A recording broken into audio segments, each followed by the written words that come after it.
Excellencies, distinguished guests, ladies and gentlemen, welcome to the ASEAN-EU Connectivity Seminar. This event is co-organized by the EU Mission to ASEAN and the Permanent Mission of the Republic of Singapore to ASEAN. I am Diki Walat from the ASEAN Secretariat, and I will be your MC for this seminar. Before we start, we would like to remind you of the following information to ensure the smooth running of this event. First, please note that this seminar will be recorded. Second, kindly ensure that your microphone is muted at all times if you're not speaking. Lastly, if you have any questions, kindly use the chat function and send them to the moderators. Do send your question to Ambassador Kok Lee Peng for panel 1 and to Mr. Lim Shu Chin for panel 2. Please indicate your name, organization, and the name of the speaker you would like to address your questions to. Based on our record, we have more than 200 registered participants. On behalf of the organizers, we would like to thank you for joining us in this special event on connectivity. This seminar will feature 2 panel discussions, and there will be a 15-minute break between the 2 sessions. We are delighted to have senior representatives from governments, financial institutions, research institutes, and the private sector from ASEAN and the EU. The first panel will discuss the approaches to connectivity in both regions, while the second panel will talk about sustainable infrastructure investment in ASEAN. Without further ado, it is my pleasure to introduce you to the moderator of the first panel, Ambassador Kok Lee Peng, Permanent Representative of the Republic of Singapore to ASEAN and Country Coordinator for the ASEAN-EU Dialogue Relations. Excellency, the floor is yours. Thank you very much, Diki, and a warm welcome to all the participants and all the panelists who have joined us online today. We were meant to have this seminar much earlier, but due to the pandemic, we had to put on hold our plans for a while. But thanks to the wonders of modern technology, here we are today. Our panel has 5 very preeminent speakers. Each of them has 5 minutes to tackle this vast topic. I'm confident they will do this justice. If you have questions, please address them to the Zoom group chat. We will pick out common threads and themes and direct them to the panelists to address.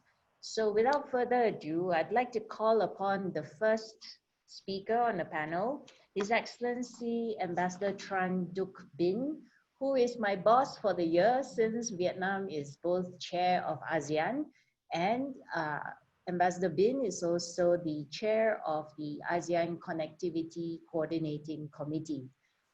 On the ACCC, members are entrusted with the monitoring and implementation of the Master Plan on ASEAN Connectivity 2025.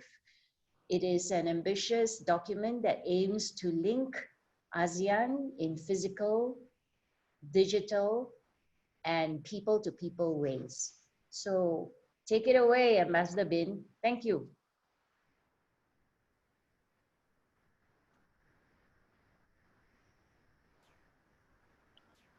Good afternoon, everyone. Thank you, Ambassador Lee Peng, for the introduction. First of all, I would like to express my sincere appreciation to the European Union and Singapore as country corridor for ASEAN-EU dialogue relations, and in particular to Ambassador Kok Lee Peng and Ambassador Igor.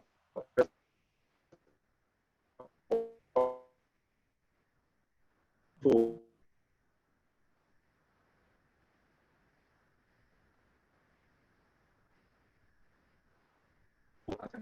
virtual webinar.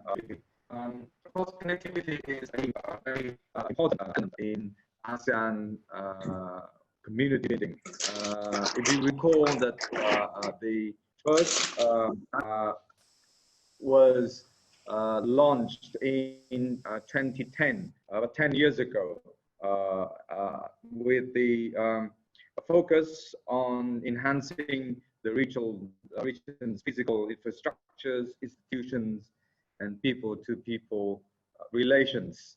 And following the first master plan 2010 in 2016, ASEAN adopted a master plan on ASEAN connectivity 2025 called Impact 2025 as a succeeding document.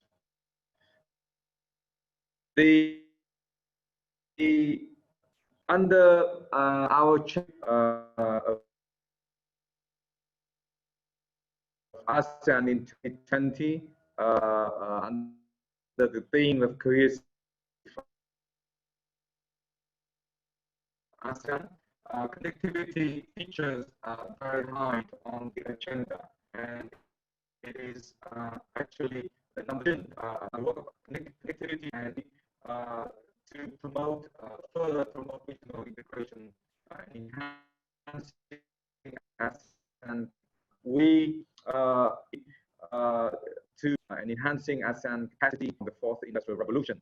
And so far, the ASEAN master plan on connectivity 2020 is progressing well. We have, even though it's into the fourth year of implementation, a lot of activities have been realized, while a number of others are being put into implementation. Of course, in the current economic situation caused by COVID-19 pandemic, it is a very, very important task of how we can work together to bring the tangible benefit from connectivity to people, while a lot of disruptions are being caused by COVID-19. And one other aspect is that how we can mobilize further resources, financial resources.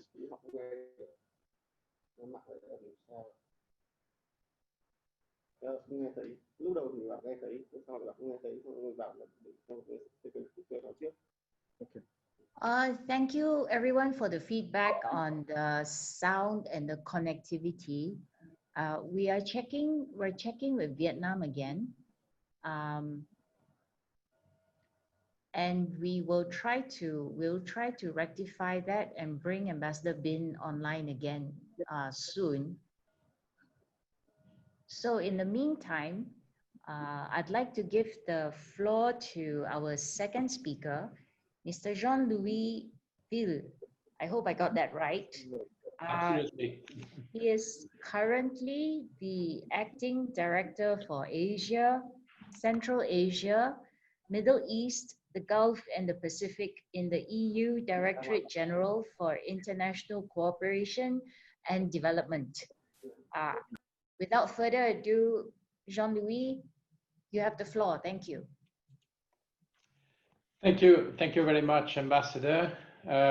Good morning, good afternoon, everyone. I'm extremely pleased to be with you today. I hope the connection will be good enough for the next 5 minutes so that you can hear me loud and clear. I would like to elaborate a few points, 3, on what connectivity means to us. First of all, in a post-COVID world, more than ever, I think we need internal and cross-border cooperation. This is obvious, but I mean, it's been quite reinforced as we see the pandemic developing. That means trying to find ways to indeed connect the connectivities. And this is a good starting point, I think, since too often we look at connectivity initiatives in a competitive sense. Indeed, while the fundamental pillars of the EU strategy are those of reciprocity as well as sustainability, sustainability means the long-term interest of those who are actually trying to assist in relation to social, environmental, climate, and fiscal principles. That means we need to pursue common approaches, since connectivity should be inclusive, enabling, and can be a powerful driver in delivering the SDG as well as the known global infrastructure deficit. This seminar is a great opportunity to do so, furthering our work on connectivity and identifying potential synergies between the Connecting Europe-Asia, the EU strategy on the one hand, and the master plan on ASEAN Connectivity 2025, including through the connectivities approach on the other hand. My second point is related to climate sustainability. The pending provides a foretaste of what a full-fledged climate crisis could entail in terms of simultaneous exogenous shocks to supply and demand and disruption of supply chains. We can envisage how the pandemic may influence the pace of nature of climate actions and how climate actions could accelerate the recovery by creating jobs, driving capital formation, and increasing economic resilience. This is why climate sustainability is fundamental to the EU and its European Green Deal. And this is the basis on which we would like to engage with key partners such as ASEAN, but also on all other connectivity initiatives. In that regard, our 50 million contribution to the ASEAN Catalytic Green Finance Facility, ACGF, will serve as an excellent means to promoting green infrastructure investments in sectors such as energy, transport, water, urban development, agriculture, and possibly forestry. Another example is the new Regional ASEAN Forest Governance Program, which is worth 5 million, which provides support for regional dialogues, coordination exchanges connecting ASEAN and its member states, major trade partners in the forestry sectors, including EU, but not only EU, China, Japan, and South Korea should be part of that picture. My third point, very shortly, is related to the cooperation. While we continue to look forward in our ambitions, sometimes it's also good to take stock of what we have accomplished already in our long-standing cooperation and on connectivity issue with ASEAN. Very rapidly, over the last 7 years, the EU has contributed over 250 million euro alone to regional cooperation, much of which focuses on connectivity. A considerable part of that, our bilateral assistance to ASEAN member states, also holds a strong connectivity focus, like for example in Vietnam, where over 100 million euro EU contribution went to the energy sector. And while the connectivity debate often focuses on hard infrastructure, we also recognize the fundamental importance of soft connectivity. In that regard, trade has a fundamental part of it, and this is where Arise Plus directly supports the master plan on ASEAN connectivity by developing regulatory policy frameworks to enable trade facilitation and many trade-related issues, including intellectual property rights, food safety, and implementation of the free trade agreements. The setting up and the entry into operation of the ASEAN customs and transit system this year will be a key achievement in that regard, and as it will ease cross-border land transport and will enormously benefit to both EU and the ASEAN businesses operating in the region. Arise Plus focus on civilized aviation's support to building the ASEAN single aviation market and strengthening ASEAN-EU cooperation in air transport. That has also supported the ongoing negotiations on the EU-ASEAN Comprehensive Air Transport Agreement. I will let DG Move, my colleague Harvey Rouse, to elaborate on this later on. The digital and people-to-people agenda are also two key pillars of the EU connectivity strategy, and our policy dialogue facility e-Ready strengthens the links between citizens, digital infrastructure, road transport, science and research cooperations. Meanwhile, EU Share and Erasmus Plus facilitates student mobility across and within the regions. Just to give you a figure, since 2014, over 5,500 students, staff from ASEAN universities have received scholarships, and nearly 3,200 European students and staff have been taken up work on study on ASEAN countries under the Erasmus Plus program. Finally, during the EU-ASEAN Dialogue on Sustainable Development last February, our Commissioner and Foreign Minister of Thailand, as ASEAN Coordinator for Sustainable Development, agreed to continue our exchanges on these areas and identified connectivity as a cross-cutting concept that can promote both regional inclusive growth and Agenda 2030. So clearly, we have a broad-ranging approach to support connectivity in ASEAN, and overall, we have a great success story for corporations. As we move through the process of the future programming exercise, it will now be essential to look back at our achievements and see where we think we can improve in a post-COVID context. I'll just say a last word regarding our approach, which is now the new way we want to approach, is we call Team Europe approach, which is working together with our member states, where we want to continue enhancing intra-ASEAN and EU-ASEAN connectivity as a key area of our partnership. As such, we foresee our cooperation with ASEAN to remain at near current levels in the new financial phases, with a stronger focus on sustainable investment and guarantees. Whatever that means, focusing more strongly on enabling medical research collaborations, digitalization, or supply chain, and beyond. ASEAN will continue to be a priority for us, there's no doubt, and we are looking forward to keep building on the good work we've already done. Thank you very much for allowing me to participate. Thank you very much, Jean-Louis. Almost within the 5-minute time frame. I think you've raised a couple of interesting points and given us a good outline of the existing cooperation between the EU and ASEAN. And now I'd like to try again with Ambassador Bin. Do we have you here, Ambassador? Ambassador Bin, are you with us in the room? Yes, I am, but I cannot turn on my video. But anyway, I okay, will not. We can hear you loud and clear. Well, just very briefly. First, point number one is that we have been working on ASEAN connectivity for 10 years now. Now we are into the 4th year of the AMPAC 2025, which is a succeeding document of AMPAC 2010. And the progress so far has been pretty good.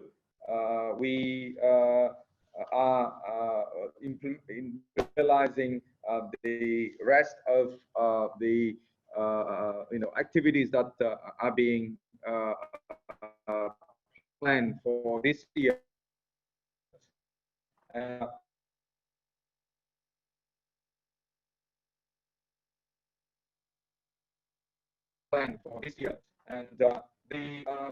despite point number to people, connectivity is very high, and ASEAN is working with all partners, including the EU, to seek the support and learn from the experience and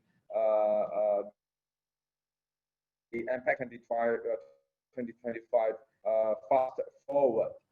And in this regard, seminar is very useful, where we can discuss how we can connect AMPAC 2025 with the strategies of the EU. I understand that 2018 EU launched the joint connecting EU, Europe and Asia, building blocks for EU strategy. And I think it's timely that we talk about this and find a way how we can, infrastructure, technology, trade and investment, and especially as mentioned, speaker on aviation. I think that's very important. We have to test point number 3 that despite COVID-19, we would have to look for measures and opportunities to mitigate the impact, taking advantage of the existing connections between ASEAN and the EU and further strengthen that. And we have to be realistic but at the same time, ambitious in our approach, meaning that we need to look at both the policy issues as well as the physical, the hard infrastructure issues. And I think as soon as we can work out the way how we can bring the EU and ASEAN closer through connectivity, then it's will serve as the common understanding, the basis for us to move forward to the next stage of an ASEAN-EU FTA, which is, I believe, is the common desire for both ASEAN and the EU. So I would like those 3 points that I have, and I would like to express my appreciation to you, Ambassador Li Peng, and the EU Ambassador Igor Drisman, for organizing this very important and meaningful seminar. And I look forward to further discussion. Thank you.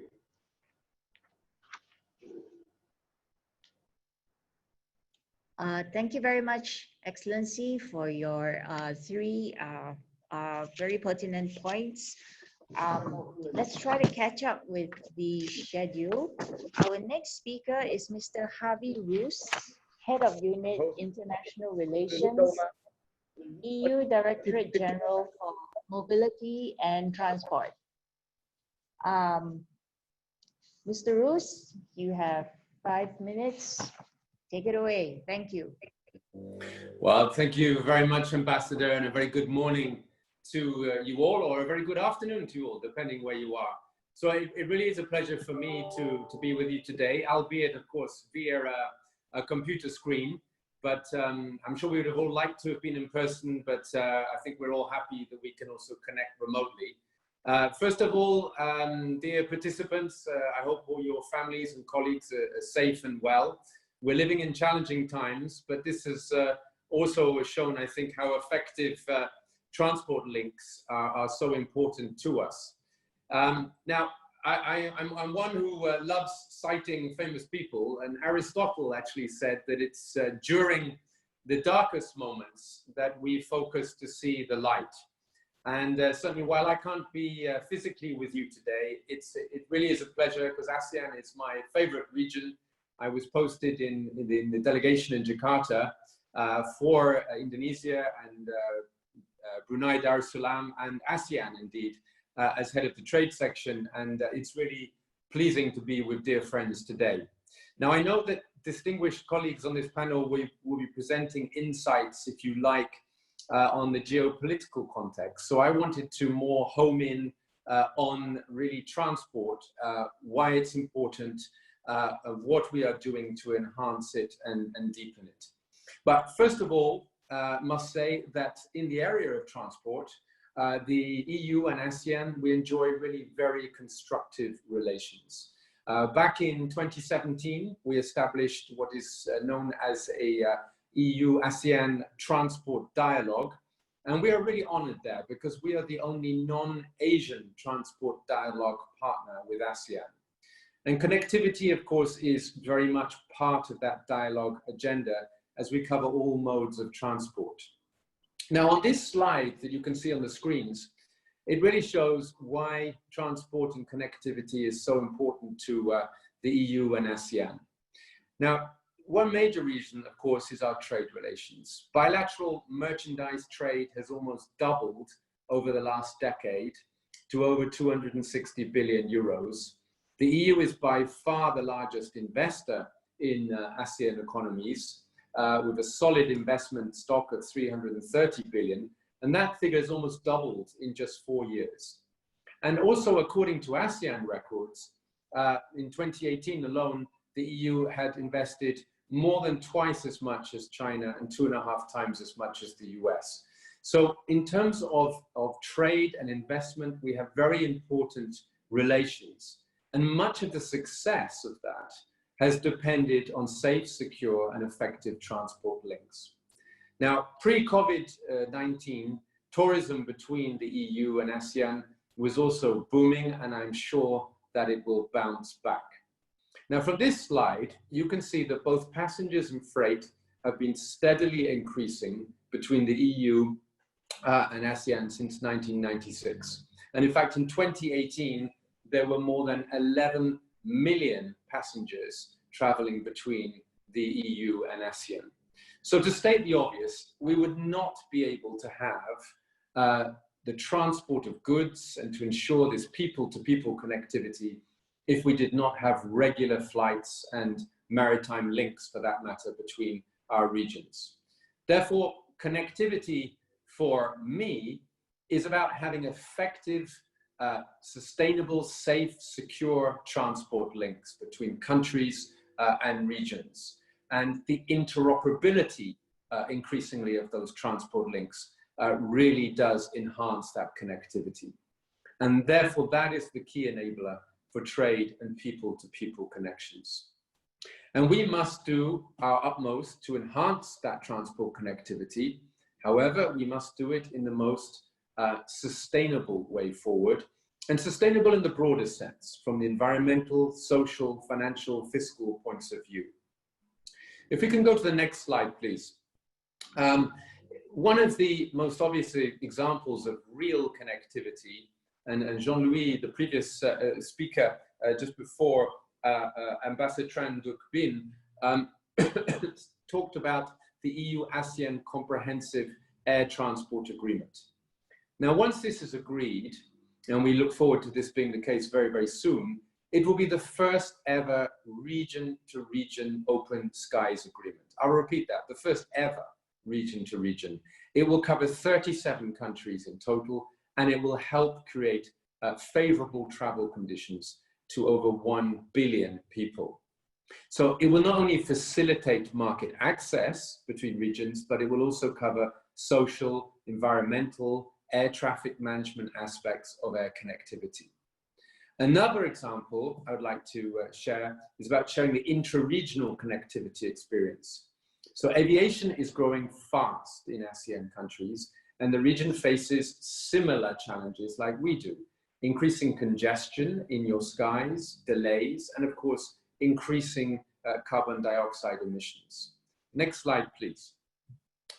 In the EU, we have really accumulated some valuable experience, of course, in having a single aviation market and a single European sky. And the Arise Plus program that Jean-Louis cited there enables us to share this experience with ASEAN. Our experts from the European Aviation Safety Agency have been working to enhance the ASEAN single aviation market and the seamless ASEAN sky. And they also help improve air traffic management, which increases fuel efficiency, which also helps reduce emissions. So these are very good examples, I think, of our cooperation on connectivity and showing that it's very strong. We're not starting from zero. I believe that in order to further strengthen EU-ASEAN connectivity cooperation, we do not therefore need to reinvent the wheel. We can use the experience and build on it. And this is already being established through sectoral dialogues, as I said. The EU strategy for connecting Europe and Asia and the master plan on ASEAN connectivity 2025, they offer us paths, if you like, where we can do more. At the same time, while looking into these guiding documents, we should also take into account our top priorities. One of the pillars of the ASEAN's master plan is sustainable infrastructure, which includes smart urbanization. Transport accounts for about a quarter of the EU's greenhouse gas emissions, and it's still growing. Europe is investing in smart solutions for transport, which can help us improve traffic management in cities, reduce congestion and CO2 emissions. And in this way, we ensure that we deliver on the ambitious objectives set out in the European Green Deal. And I'm sure many on this session today will have heard of that. Now, if we look at transport in the European Green Deal, we will look at reducing transport emissions by 90% by 2050. And that's a top priority. The EU-ASEAN agreed at our last transport dialogue meeting in June last year that we would work together in developing smart urban transport solutions. Now, just to wrap up the next slide, which is the last one, there are other areas where we can engage. If you can turn to the next slide, please. There are other areas where we can engage, and that's the development of transport networks. And the EU has excelled in developing our transport networks over the past 20 years. Please, if you could turn the slide, please. We've established a robust system for prioritization of infrastructure projects. And we have very much done the trans-European networks, which was mentioned by Ambassador Tran Duc Bin. And we're not just stopping there. We are extending this network. If we could have the next slide, please. I think it's not turned over. We can have the next slide. We can see it. We can see that we are extending our trans-European networks to cross-border neighborhood countries. There we are, in the Western Balkan and Eastern Partnership region, as well as the Mediterranean. And ASEAN countries too have many initiatives on how to strengthen intra-regional networks, which makes it another area where we can certainly collaborate. And I would say especially, of course, on rail, where the EU has a lot of experience. My final point is, since His Excellency, Ambassador Tran Duc Bin, the chair of the ASEAN Connectivity Coordinating Committee, is on this panel, I wanted to cite a famous Vietnamese proverb, which states that a day of traveling will bring a basket full of learning. Well, I'm very pleased today that our learning is being facilitated by the digital wizardry that we have before us with Zoom, but I'm sure as we successfully come out of these challenging times, it will be transport again and enhanced sustainable connectivity that will, as ever, be the linchpin bringing ASEAN and EU ever closer together. Thanks very much. Thank you very much, Javi. That was a very engaging presentation and very clear. It's already excited a few questions, which we will share with you shortly. I think Javi touches on a very critical point that amidst the pandemic, the need to connect is still strong. And we're doing this through digital means, which today, unfortunately, is a little spotty. I apologize for that. No telling how the digital elves or gremlins are in ascendance at any given moment. But it is a fact that nothing beats a physical encounter, especially in our field of work. And I think everyone's cheering on our scientists to find a vaccine or a cure, medicine as soon as possible, so that we can all get onto planes and start reconnecting in a face-to-face mode. Now, I'm very pleased to invite our next speaker, Mr. Asad Beg, who is the advisor to the Ambassador at Large for Connectivity of the EU External Action Service. Mr. Beg has also served as the head of Political Press and Information Affairs at the delegation of the EU to China, as well as postings in Kazakhstan and Hong Kong. Mr. Beg, the floor is yours. Thank you. Thank you very much, Ambassador Li Peng, and also thank you to the organizers and also Ambassador Igor Driesmans. I noticed that we started with a song by Adele, Hello from the Other Side, and I was just looking at that, and she says that, Adele says that this song is all about reconnecting. Hello is about reconnecting with everyone and myself, she said, and getting from the other side is about Adele feeling guilt that she's away from her child and that she needs to work on this. So I think that that's also about connectivity. I tried to explain to I have 3 children, 3 daughters. I tried to explain to them what is my understanding of connectivity. Could I have the first slide, please? I'm sorry. Yeah, thank you.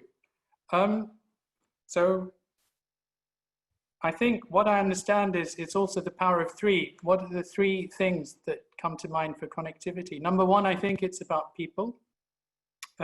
We realized during the COVID-19 crisis, we were standing, I'm here just near my balcony, we were connecting with people, even though we were physically away.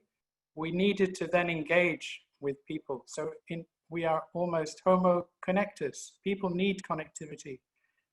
The second thing is about the planet. I think we are connecting with the planet. COVID-19 has also shown us the importance of sustainability in all its aspects, including green connectivity.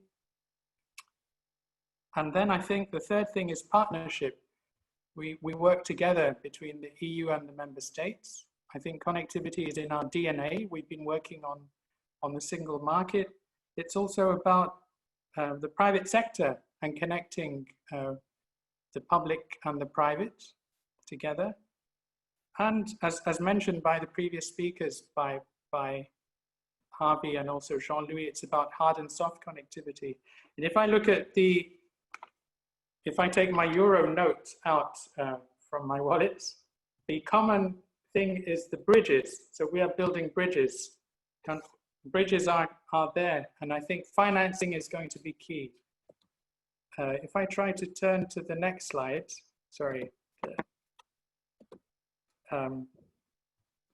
So what I will do is I'll talk about three areas. Why is connectivity important? What is the 4-3-2-1 model of connectivity as we see it? And then connecting connectivities.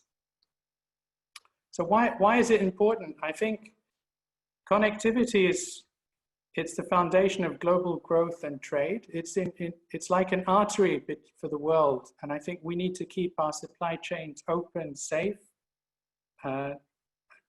We receive food on our table and medicines and masks thanks to transport connectivity. We are working also thanks to digital connectivity, and we have power because of energy. And I think the cost of non-connectivity we've all seen, but we need to move forward and to have something that is safe and secure for the future. What I'd like to do is, on the next slide, is try to explain the 4 pillars.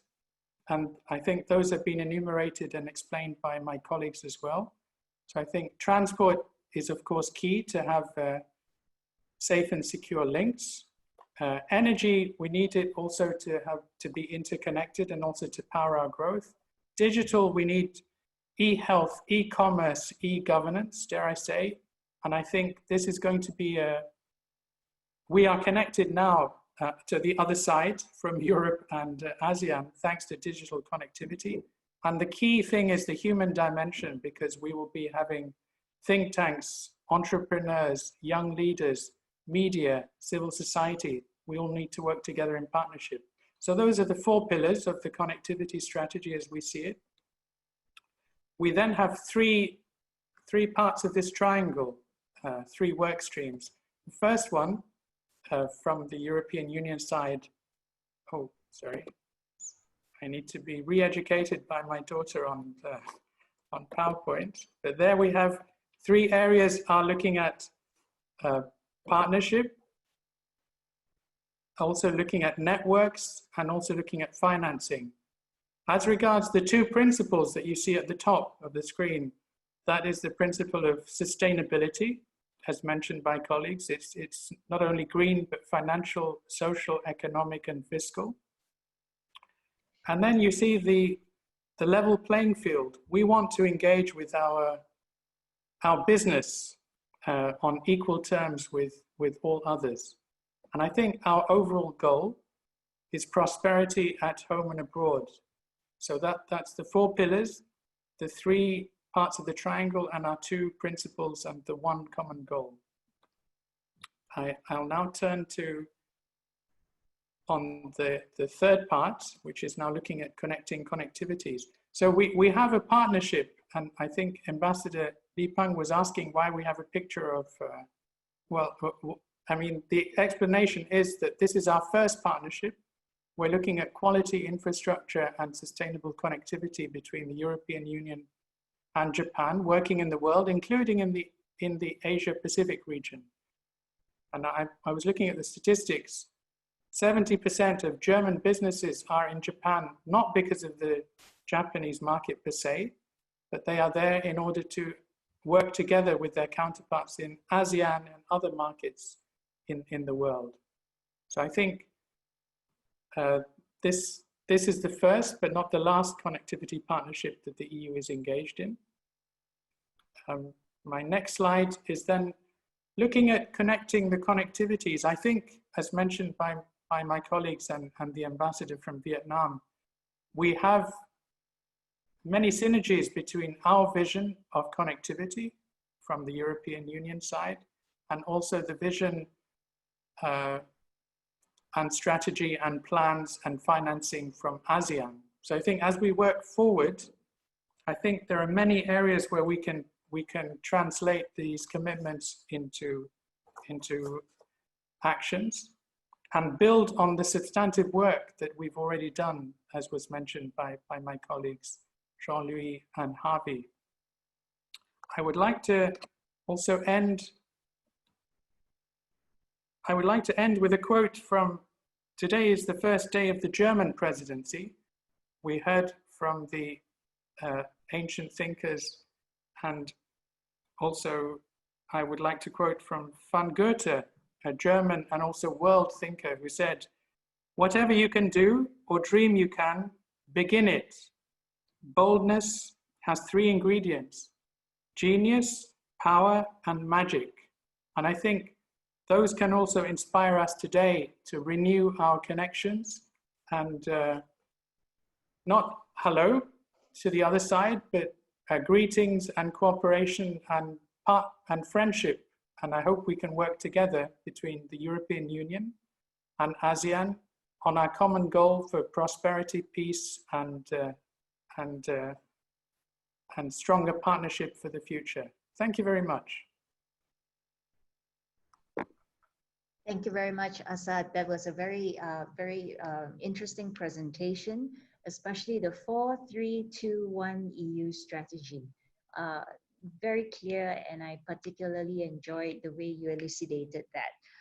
And now our 5th panelist, who has been given the daunting task of explaining the geopolitical context. I'm kidding. She is Anita. She's the Director of Policy Relations at the Economic Research Institute for ASEAN and East Asia, or AREA, which is based in Jakarta. Anita has also worked in the government of India, including with the Niti Aoyog Planning Commission. Sorry if I mangled that pronunciation. No, Anita, please, the floor is yours. Thank you very much, Ambassador. So, of course, as we know, Harvey, Asad, and Jean-Louis have already enumerated all the micro information that is already there in the EU-ASEAN connectivity. It's doing pretty well, if I may say so. Of course, there is always a scope for enlargement, deepening. Particularly of interest was the transport connectivity, which was presented earlier. But my job is, we being located in Jakarta and keeping an eye on the entire region, so to speak, my job is to put the EU-ASEAN connectivity in the larger regional perspective and to present before both ASEAN and EU is what sort of a margin is available in which the EU-ASEAN connectivity will work in the future. So this will be valid both for your short-term planning as well as for the longer-term planning. So therefore, the basic metaphysical question is that why are we even emphasizing on connectivity when EU-ASEAN connectivity is doing rather well, if I may say so. The reason being is that a new regional architecture is morphing in this region. Asia Pacific is giving way to Indo-Pacific, which is, which as some narrators say, is a slightly more inclusive architecture than Asia Pacific was. So, and in this new architecture, incremental changes that brought about economic dynamism in East Asia, that may no longer work because the issues under question are that partners, ASEAN, the other +6 partners, including dialogue partners like EU, must take very clear and unambiguous position on issues of security, governance, multilateralism, territorial sovereignty, sustainable development. So in all this, ASEAN is finding a new role altogether for itself and in redefining its centrality itself. So ASEAN's new centrality is now very much in creating connectivities in Indo-Pacific. So my slides are not here. If I may, okay, all right. So I go to the next slide, and I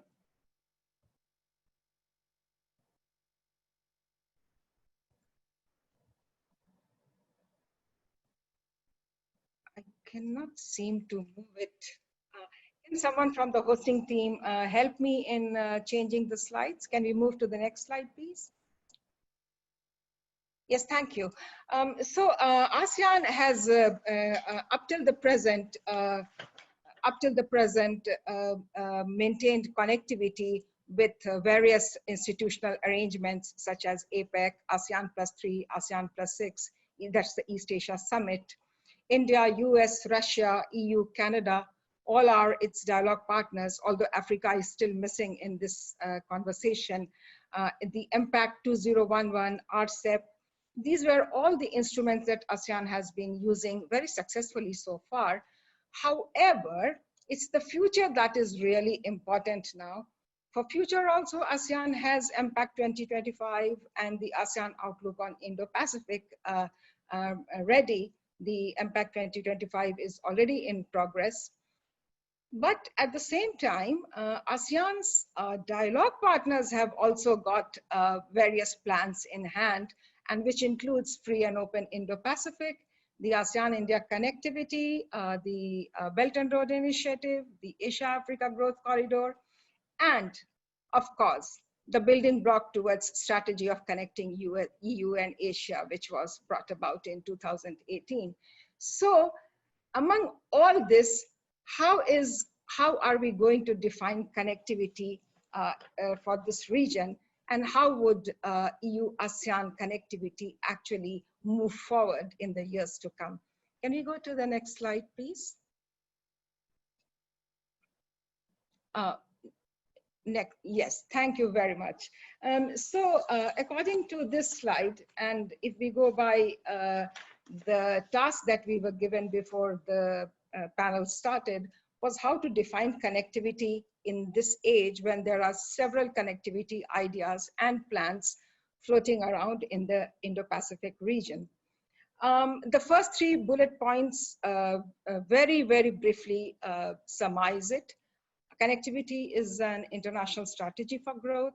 It is a recognized pathway for narrowing development gaps among regions and within the region. And connectivity is indispensable for achieving Agenda 2030. However, for policymakers, more details are required, and those details can only be found in the contours of connectivity as we see it in this region, and that is how EU-ASEAN connectivity in future should respond to.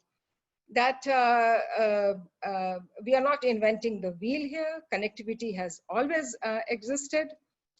The only thing is that contemporary issues in governance, transparency, technological advancements, digital transformations, these are what people's choices. These are the issues, those are guiding the new calibrations in connectivity in the region. And important thing is, and this is how in fact, MPAC also defines connectivity, is that the G20 principles on quality infrastructure also define it, thus that connectivity must improve economic and social well-being. But most importantly, and this is a sort of a litmus test, is that connectivity must create trust among partners. It should also be remembered what connectivity must not be. And connectivity cannot be a foil for regional hegemony, either of strategic kind or of economic kind. So in this ecology, we are looking at this taxonomy of connectivity plans in the Indo-Pacific region. It's a slightly intense, so it can be left for more micro explanations during the question answer session. But it will be suffice to say that when EU proposed the building block towards strategy for EU-Asia connectivity, it definitely came very close to the master plan on ASEAN connectivity in particular, and the templates of sustainable, rule-based and comprehensive connectivity outlined in the EU-Asia strategy appears to be an ideal template for connectivity in Indo-Pacific also, and in navigating this whole smorgasbord of connectivity plans and proposals that are there in Indo-Pacific. I will finally conclude with one chart which is of immense importance for EU-Asia. And it is this: the trade was earlier covered in the earlier presentation, but it's important to see here that the trade with EU's trade with ASEAN, that is almost 1/3 of that of China. And the trade with ASEAN +6, which is the East Asia Summit region, is almost 6 times larger than what it is with ASEAN. So here, the automatic conclusion is that when EU-ASEAN connectivity works in the larger perspective of East Asia, then only you are really getting your value for money, or the value addition from the EU-ASEAN connectivity. And finally, of course, I will end my presentation here, but happy to take any more questions on the points and bullets that we left behind. So with that, I'll end, Ambassador. Thank you very much, Anita. That was a heroic effort to stay within the 5-minute limit, and I thank you. This allows us to have more time for Q&A, which to me is the most interesting part of all discussions. Thank you to the audience for your questions. I think I just want to frame our discussions here with 2 points. Connectivity has endured as a concept and now as a strategy for decades. And the reason is that the logic of connecting economies, regions, and peoples is ineluctable. When we are connected, you will see growth, you will see enrichment, and you will see a exponential population of diversity.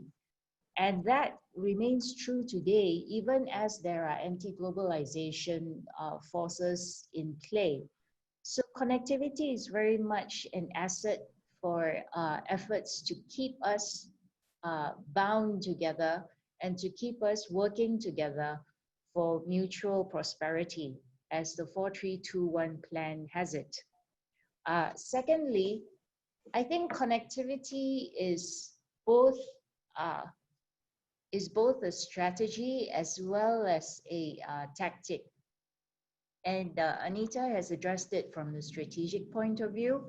And I think our 3 speakers from the EU have addressed various aspects and prongs of that strategy, and Ambassador Bin took on the regional take on both the strategy as well as the tactics. And now I'd like to kick off with a question from a fellow ACCC member, Ambassador, the permanent representative of Thailand. She has a simple question, which is code for something which is pretty difficult.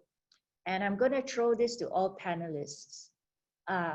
What, in your perspective, would be low-hanging fruits with speedy, practical, and sustainable outcome on digital innovation, which is one of the strategic areas in MPAC 2025?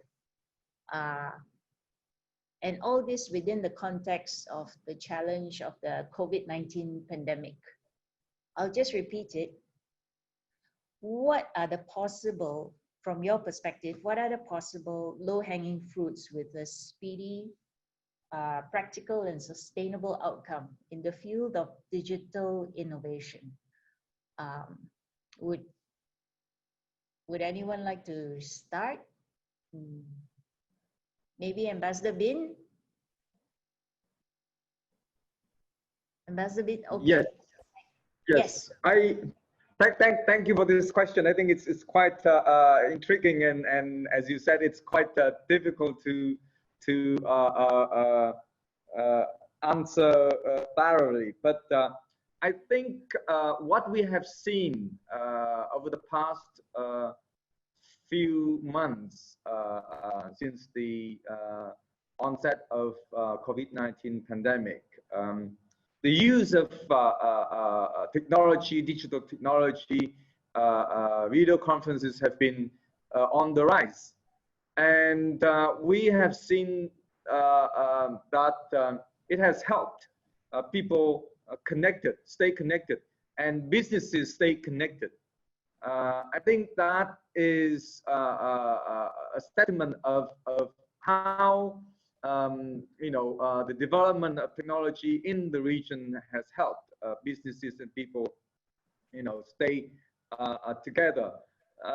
That also underlines one important that, for example, here in Jakarta, many businesses can still survive, especially in the hospitality sector. They can still survive because of technology. Gojek, Grab, food is still being delivered, services, goods are still being delivered. So in that sense, it's innovation has helped, and what we can do next is to strengthen the regulatory framework, or in a way, it's to facilitate further development of technology-based companies. And that is also another point, is how we train, how we equip companies, or especially small and medium enterprises, or micro even, equip them with the technologies, with the knowledge, so that they can take advantage of technology and survive and thrive.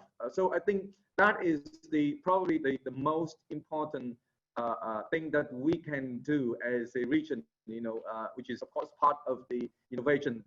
And I'm sure that once these very, very basic, very backbone elements or factors of our economies, SMEs can thrive, then the sustainable recovery or growth of regional economies on our individual economies will be achieved.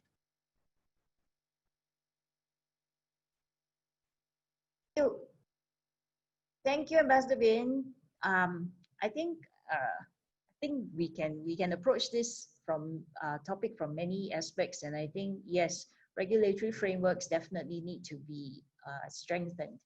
Would any of the panelists like to take this on? Just raise your hands, I can see. Yes, Asad, please go ahead. Oh, thank you, Ambassador, and thank you for the question. I would say 3.5 billion people in the world are not digitally connected. That's a huge 45% or so. But looking at the numbers, if we increase internet penetration by 10%, potentially this can result in 2.5% increase in GDP. So potentially, if we invest in digital connectivity, this could generate for the globe $14 trillion, according to analysts and researchers. Specifically, as regards low-hanging fruits, I would say e-commerce, e-health, and the e-economy, because I think we are continuing to work from home, myself, Harvey, Jean-Louis, and also other colleagues, but some parts of the economy are not digitalized. So we have to be careful of not having a growing digital connectivity gap. So we need to invest now to try and reap benefits. Thank you. Thank you, Asad. Anyone else of the panelists? Anita? Oh no, Jean-Louis, please. Thank you, Ambassador. I won't be long because I think both speakers before me have framed quite substantially. Of course, I mean, just to repeat, and because I think it's quite key in our approach, I mean, from the EU point of view, digital technologies has allowed us to continue to work as we just demonstrate now. And this is great, I must say. I wouldn't never imagine such a situation where we can meet without traveling, although I had some experience with videos, but I mean, at such a large scale, on a daily basis, 100% of what we do is done, and we are absolutely, as a commission, performing through digital. So that's great, but it also has some downsides.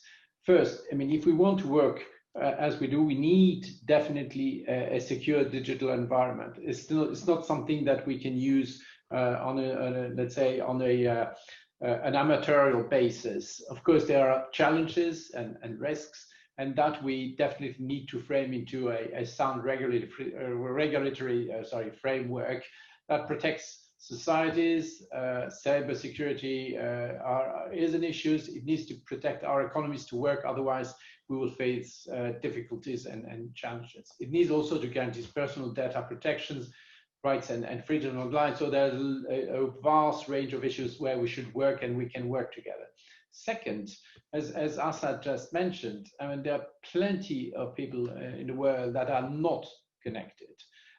So if we imagine a world where digital economy is, or digitalization is becoming the way of work, apart the fact that there are some physical activities that will need to be continued, we need to have a connection. And this is where also I think we should look into the risk of leaving some people behind. And of course, digital, in that sense, digital literacy with a particular attention to youth, perhaps women, rural population, minorities, or some, let's say, peripheral groups must be ensured, so that nobody is de facto excluded of this way of working. So quite important in our view, and also to achieve the SDG. Thank you.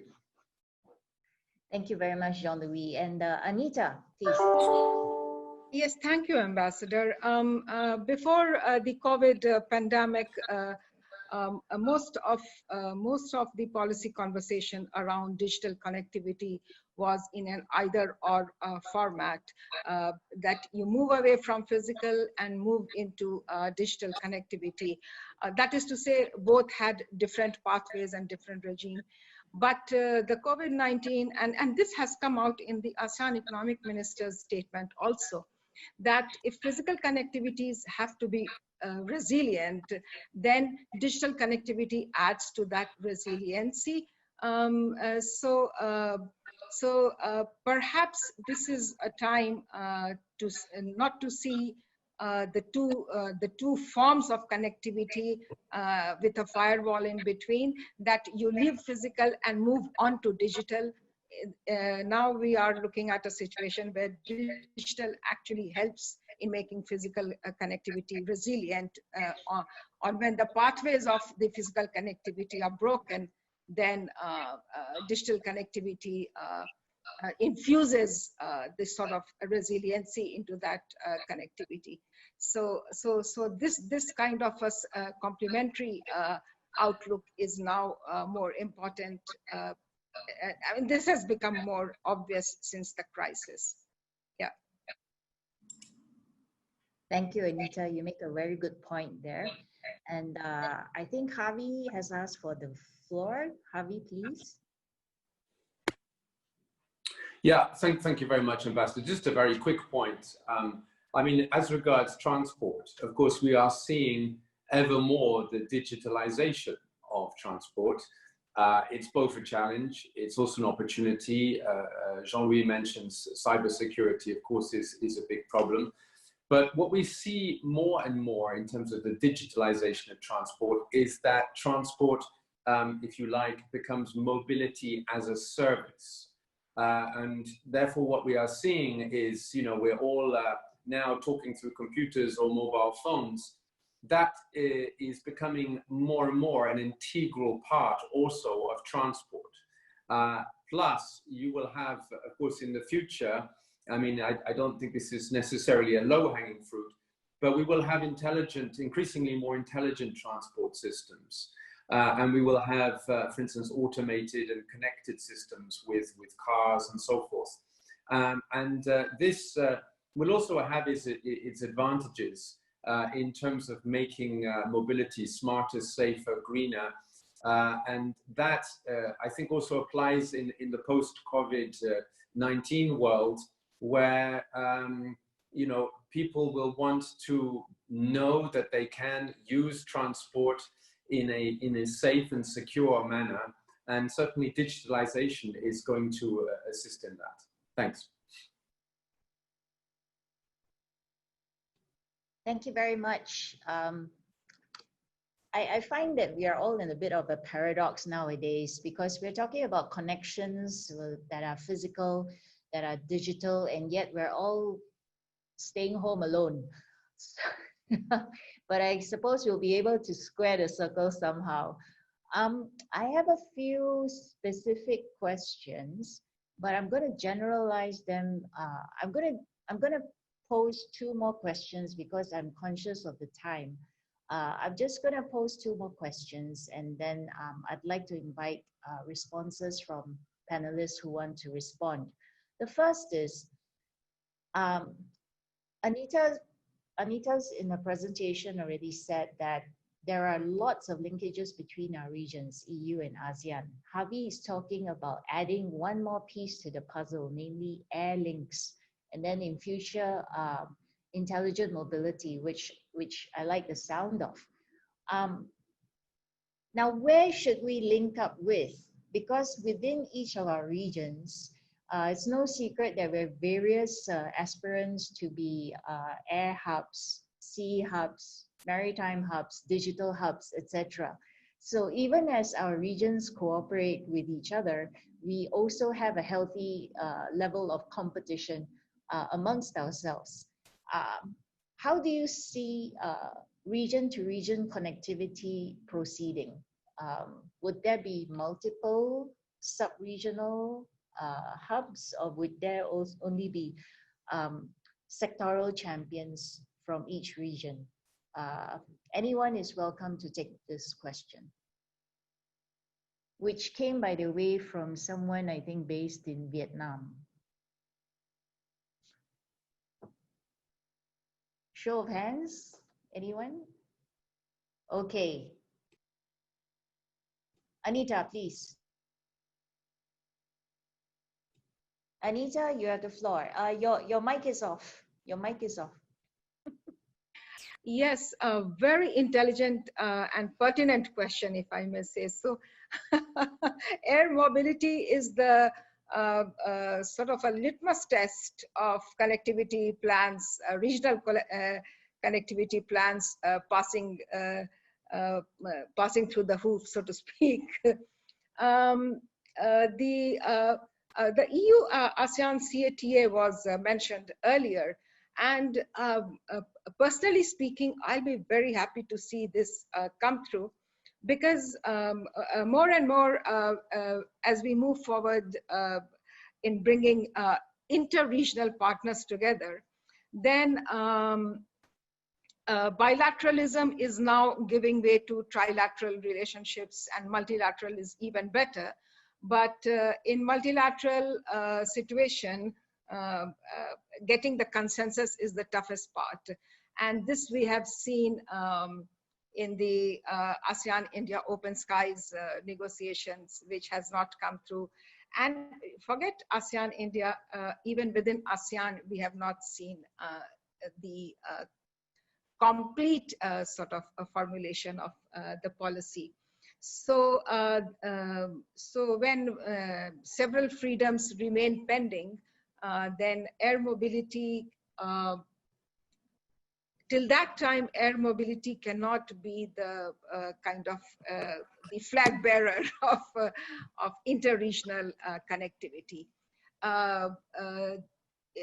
Inter-regional connectivity will still have to fall back on the tried and tested grounds of integration through the value chains of production, that is to say the international production networks, and sort of vertical or horizontal connectivities.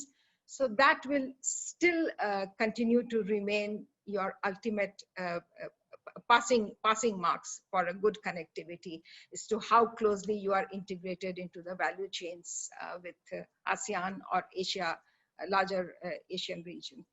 So air mobility would still not be able to crack the ultimate test of connectivity, given the competition between air hubs. Okay. Thank you. All right. That's a slightly pessimistic view, but I think that if you look at the data, it does support there has been a growing trend of air passengers and air freight as connectivity improves and as the cost of traveling by air drops. The pandemic has temporarily stopped this, but I'm personally quite confident that once people take to the skies, it is an insatiable appetite. And I know for a fact that our tourism sectors all depend on this, so I'd rather be a little more optimistic about that. And I think that we are capable of having multiple hubs. Would anyone else like to try their hand at this question? Javi, yes. Yes, thank you very much, Ambassador. I think it would be slightly odd if I didn't take this question, considering it's very much on transport and on aviation. I think the first thing to say, of course, is that transport is growing. Aviation transport is growing at a phenomenal rate. If we take last year, more or less 4.5 billion people were flying. Now, I think we also need to realize that the impressive growth of aviation is putting a lot of pressure actually on air traffic management. So maybe we need to also turn this question around a little bit. It's not just, you know, whether some let's say airports are going to become massive hubs to the detriment of others. It's the management of the airspace also. If I take, for instance, the EU situation, the impact of capacity shortages by 2035 is estimated at 1.5 million flights not accommodated. So that would be 160 million passengers unable to fly if there are not improvements in air traffic management and we take into account the growth that is predicted. Now that would result in, and as you say, Ambassador, it's very important for the industry, for tourism and so forth, it would result in a potential loss of 800,000 jobs and an annual loss of 50 billion euros of GDP to the EU. And yes, the EU skies are incredibly busy, but they're also getting increasingly busy, I would say, in the ASEAN region too. So I would like to maybe turn it around, the question a little bit. And in terms of connectivity, one of the areas that we need to work on together, and our skies do not have borders as such in terms of this, we need to work together on air traffic management together. We are working hard on this through actually looking at the efficiency of the airspace. And this has also a very good positive impact in that we've all been in planes going round and round in the sky above airports waiting to land, and they are using, of course, fuel. It's not good for the environment.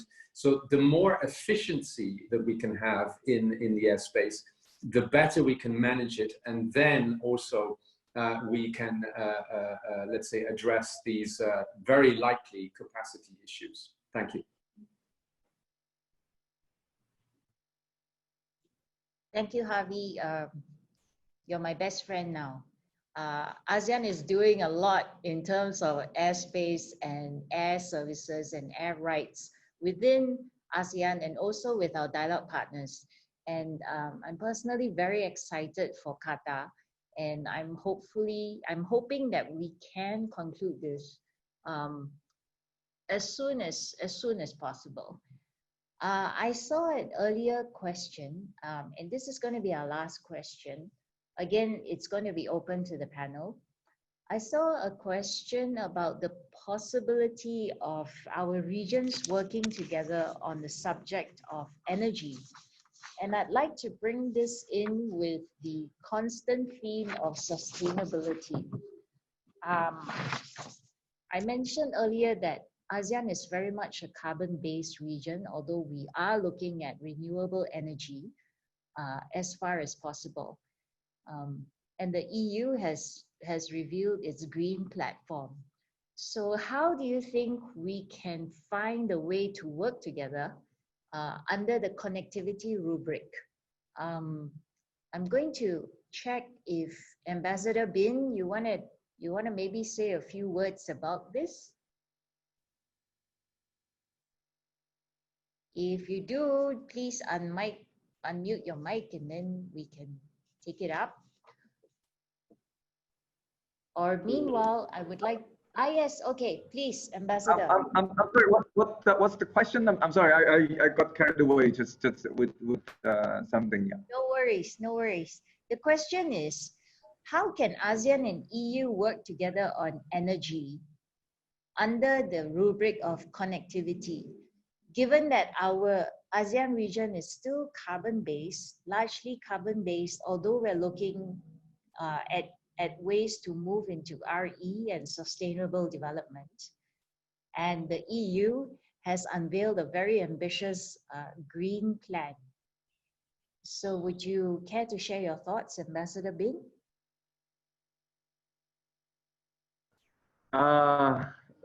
This is a difficult question, to be honest, because I think within ASEAN, you know, we are still looking at various issues in energy, from the sources of energy, how we developed the energy market, which is envisioned as integrated. So I think, to be honest, I think this is an issue which is quite interesting, but perhaps I don't have an answer, for the time being, because obviously it is something we need to sort out among ourselves first before even anything that is about energy connectivity is beyond the region is to be developed. So I'm sorry, I don't have an answer. Sorry. No, it's a fair point that this is a very large and a very difficult question to tackle. I think that we have to start the conversation And now that we are actively pursuing connectivity between ASEAN and EU, this perhaps is one of the areas that we can have a more in-depth dialogue about soon. Would any other panelists like to take up this question? Jean-Louis, please, you have the floor. And after that, Asad. Please, Jean-Louis. Yeah, thank you. Thank you very much, Ambassador. I think we have a common agenda. I mean, let's start from there, right? I don't want to make a long speech. We have a Paris Agreement, and this is why the EU has positioned itself with an ambitious agenda to reach and to try to match the commitments that we've taken. ASEAN is very much on our side on this, although we know the challenges. You are a carbon-oriented region, not a criticism, just a matter of fact, and you have an increasing needs in terms of energy that needs to be produced to sustain your growth. So these are the very simplistic parameters of the equations. Now, I think we have been investing in terms of thoughts, of corporations, and little money in the region, like what we do in Vietnam, for instance, to support the energy mix, policy mix that the Vietnamese government is trying to put in place. So this is how we can certainly look at various energy policies at local level. And of course, every country is different. But taking that into account, I mean, we can help in setting standards. And I've mentioned in my intervention the ACGF, these ASEAN Connectivity Global Funds. This is where we can drive and attract investment into a specific sector through our support.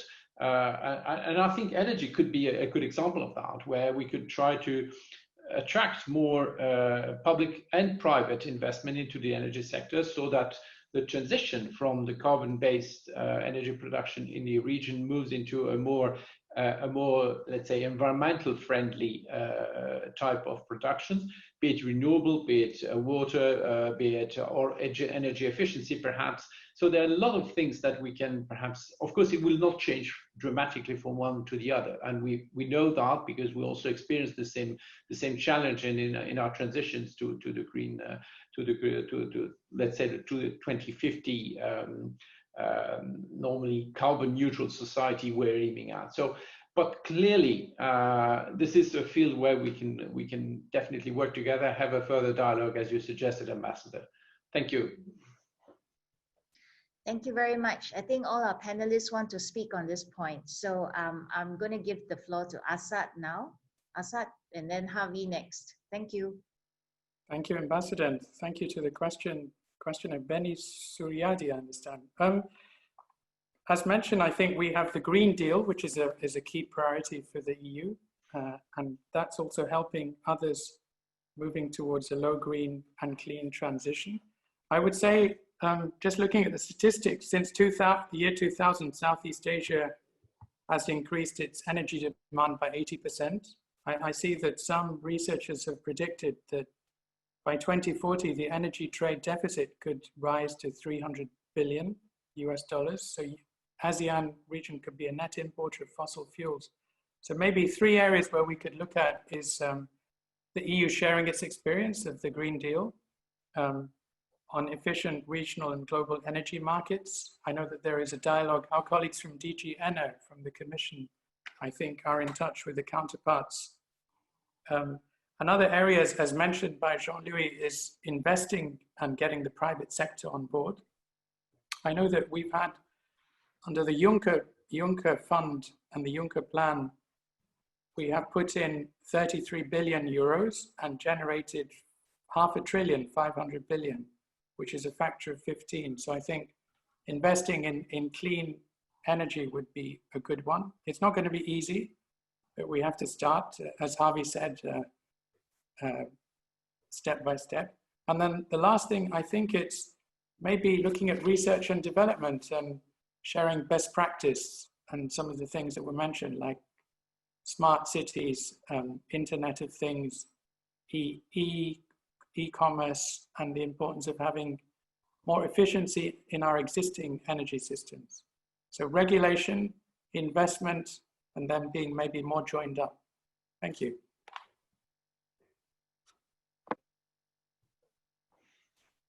Thank you, Asad. I think you've identified three very good areas, and I would be remiss if I didn't put in a plug for three ASEAN centers.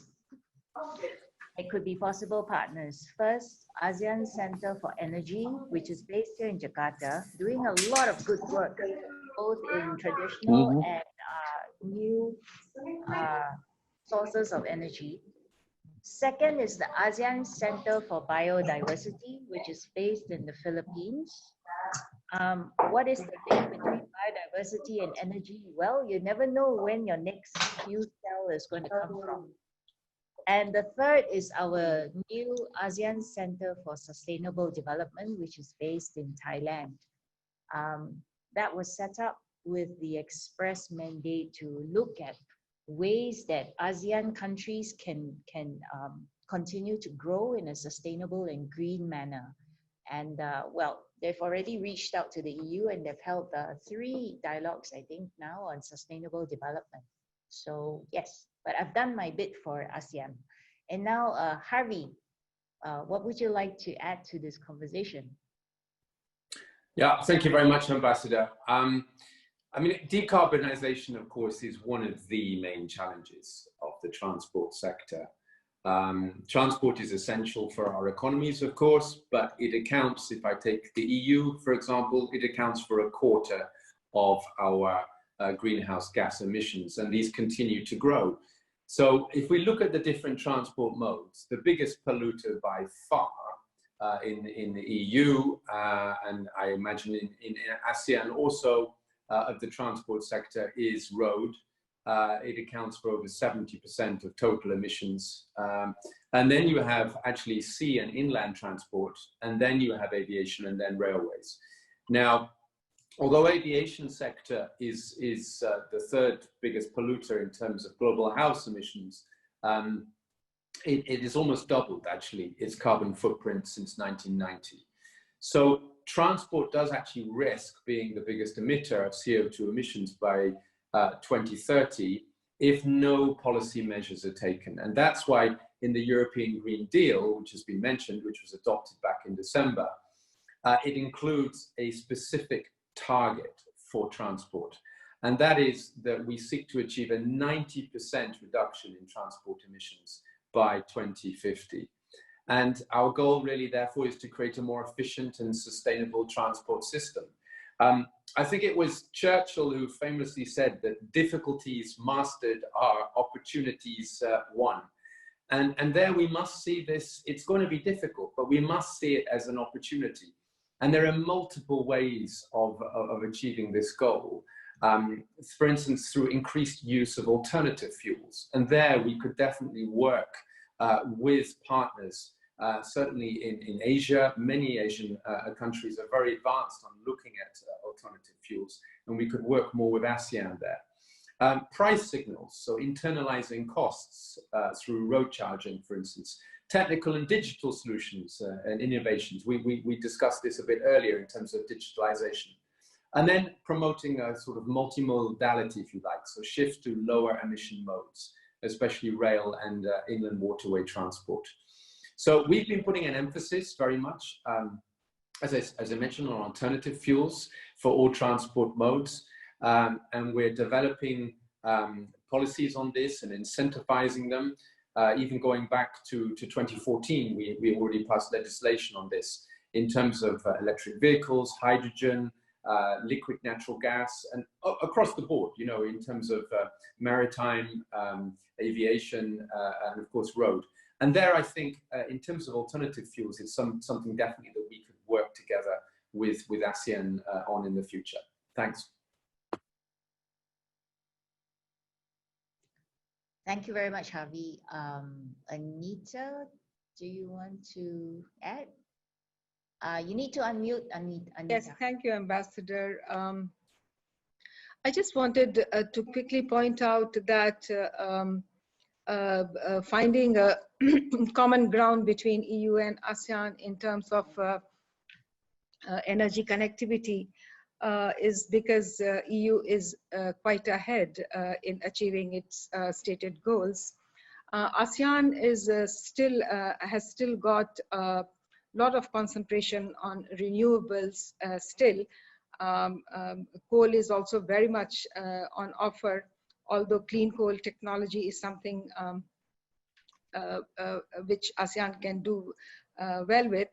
But in terms of renewable, it's the penetration of renewables that ASEAN really requires. But then, while it is not a highly technical field of work, it is capital intensive work. So finding the funds for penetration of renewables is a huge challenge, which any and every dialogue partner of ASEAN, including the EU, will have to clearly look at when contemplating connectivity around energy. And the future alternative sources, the hydrogen is something on which ASEAN has been looking at very closely, although it is still not on the main table, but a lot of research is being provided to ASEAN on that. And that is something where EU can also come in sort of quickly and fill a it's a small gap, but it's a major one for the future. So yeah, from a funding perspective, the penetration of renewables, and from alternative perspective, hydrogen and as a source of energy, these are two things which EU-ASEAN energy connectivity can look into. Thank you very much, Anita. Thank you very much to all my panelists for your very energetic and informative presentations, as well as your answers to the questions posed to the panel. I would like to wrap up our session now. I would like to thank everyone for their patience with the connection issues. Ironic, but there you go. Also to thank everyone for your questions. And I would like to leave you with this point. It's taken a while for ASEAN and EU to get to this stage of discussing our formal cooperation on connectivity. But I'm glad that we're here today. Zuchin's panel, which will take place immediately after this, is going to go into the technicalities and the specifics. But here in this panel, I hope that everyone goes away with the understanding that connectivity is both a fact of life and also a political construct, which ASEAN wants to populate in all of our dialogue partnerships, in all of our relationships with our partners. We in ASEAN are keenly aware that our region's continued prosperity and growth depends upon our collaboration with our friends. And therefore, we're very glad that we have started this conversation with the EU, and we hope to take it further as the year progresses. Thank you all for your time. Thank you all for your contributions. And I wish everybody a very nice day. Thank you. Bye-bye. Vicky, back to you. Thank you, Ambassador. Thank you very much. Thank you very much to the moderator, Ambassador Kofi Pang, and all the speakers for the very enriching discussion.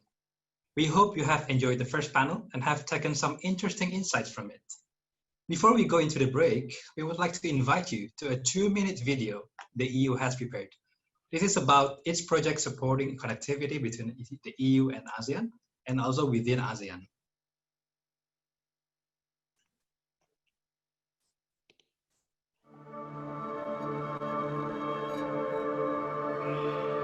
In today's globalized world, people, economies, and financial systems are connected like never before.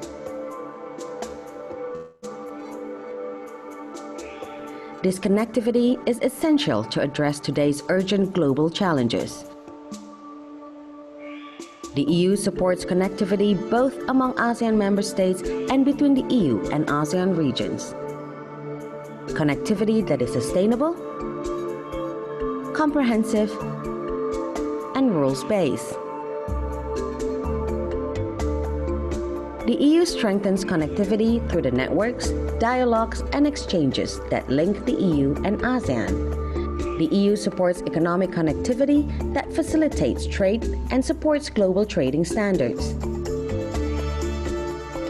That builds bilateral free trade agreements with ASEAN member states as stages towards a region-to-region agreement.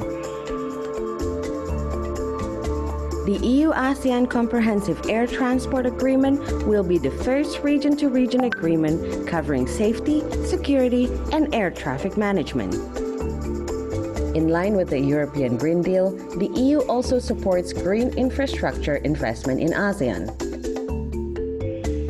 The EU puts people first, building connectivity to enhance education, research, and innovation, as well as culture and tourism.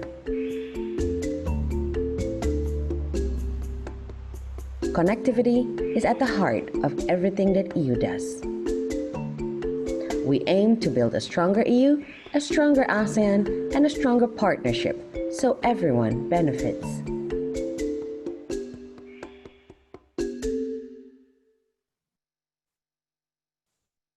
Thank you everyone for your attention. We will have a quick break now.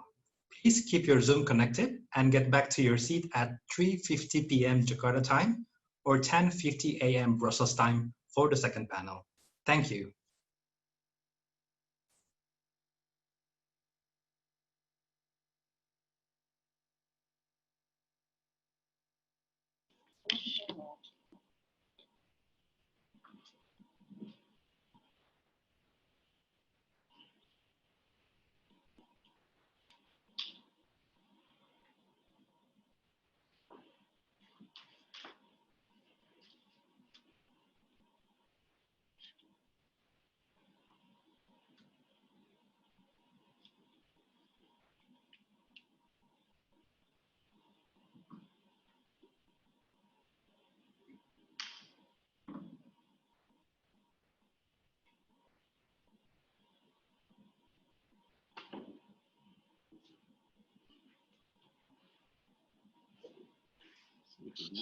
Is how you look like.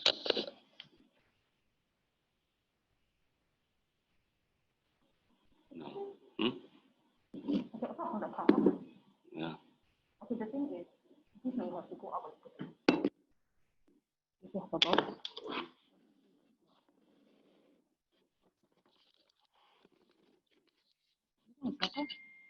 Yeah.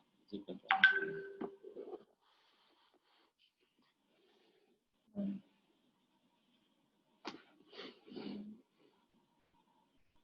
I don't know whether it's a kind of process. Yeah. It's just that you too tall. You try your over. You're comfortable or not?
Mr. Chin, we are ready.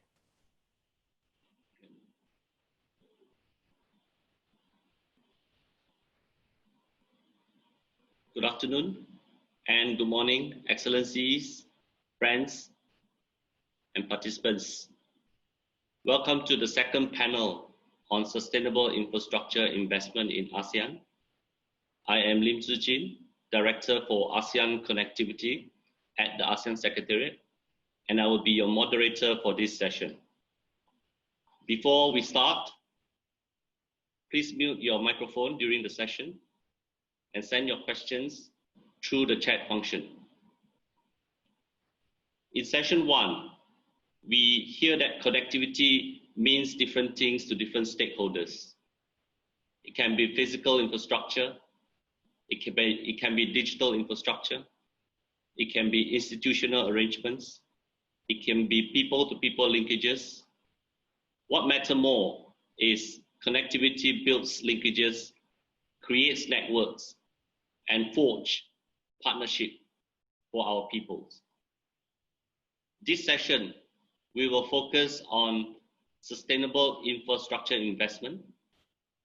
Sustainable infrastructure is key to connectivity and to building a cohesive, responsive, and resilient ASEAN community through a natural partnership with the EU. Last year, ASEAN has launched an initial pipeline of infrastructure projects, and we are now working on an infrastructure productivity framework and implementing the ASEAN Sustainable Urbanization Strategy and the ASEAN Smart Cities Network. We have a fantastic panel joining us today to discuss sustainable infrastructure investment in ASEAN. We will start with 3 short presentations, followed by panel discussions. We have with us Ms. Caroline Wellman, Deputy Head of Unit, Sustainable Finance at the Directorate General for Financial Stability, Financial Services, and Capital Markets Union, or DG FISMA. Mr. Chris Humphrey, Executive Director, EU-ASEAN Business Council. Mr. Johan de Villiers, Country Managing Director, ABB Singapore. Mr. Evadas Boomsteiners, Head of Asia and Pacific Division, European Investment Bank. Mr. Anuj Mehta, Unit Head, Green and Innovative Finance, and the ASEAN Catalytic Green Finance Facility, Asian Development Bank. And Mr. Mark Giblett, Senior Infrastructure Finance Specialist, the World Bank. Making sustainable infrastructure happen requires sustainable financing.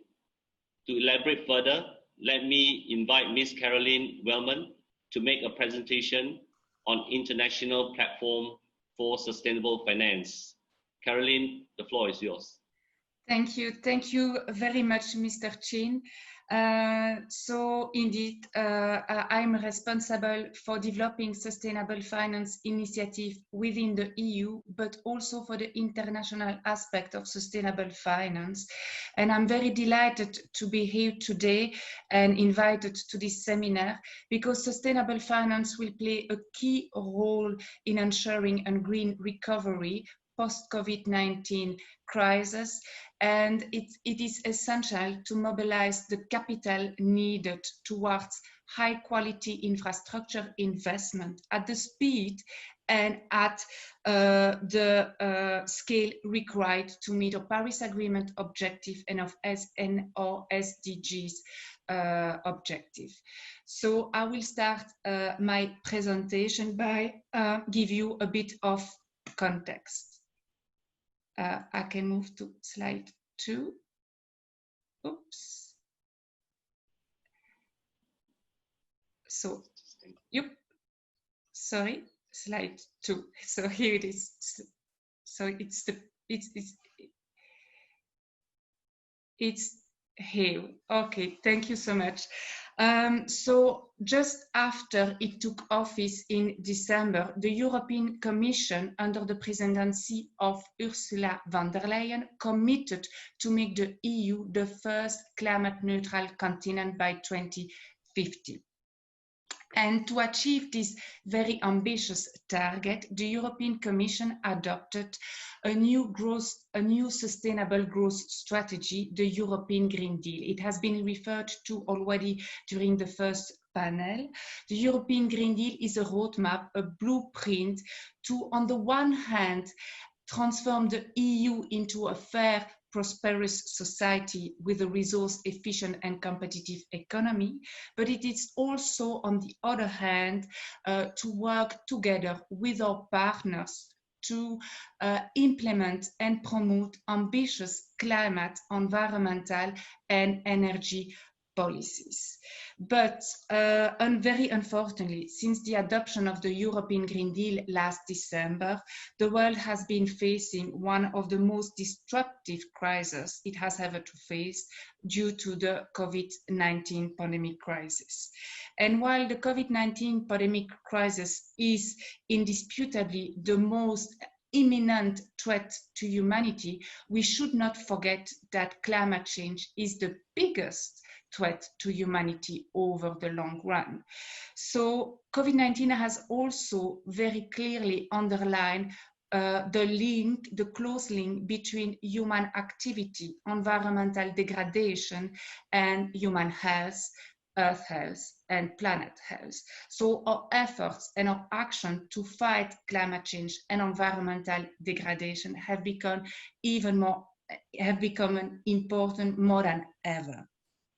And the European Commission is very committed to place the European Green Deal at the center of its recovery plan. The European Green Deal will be the motor of our recovery. As President Ursula von der Leyen said, we will sooner or later find a vaccine to fight the COVID-19, but we will not find a vaccine to fight against climate change. We need a plan and we need to act together. And this is why our aim is not to return to pre-crisis state, but on the contrary, to build back better in a manner that it is consistent with long-term sustainability, focusing on green, resilient, and equitable recovery. And amongst the package, you may have heard that we have proposed a global EU response via Team Europe to support our partner against the spread and to mitigate also the economic and social consequences of the COVID-19. And in this context, the EU is mobilizing 350 million to Asian countries.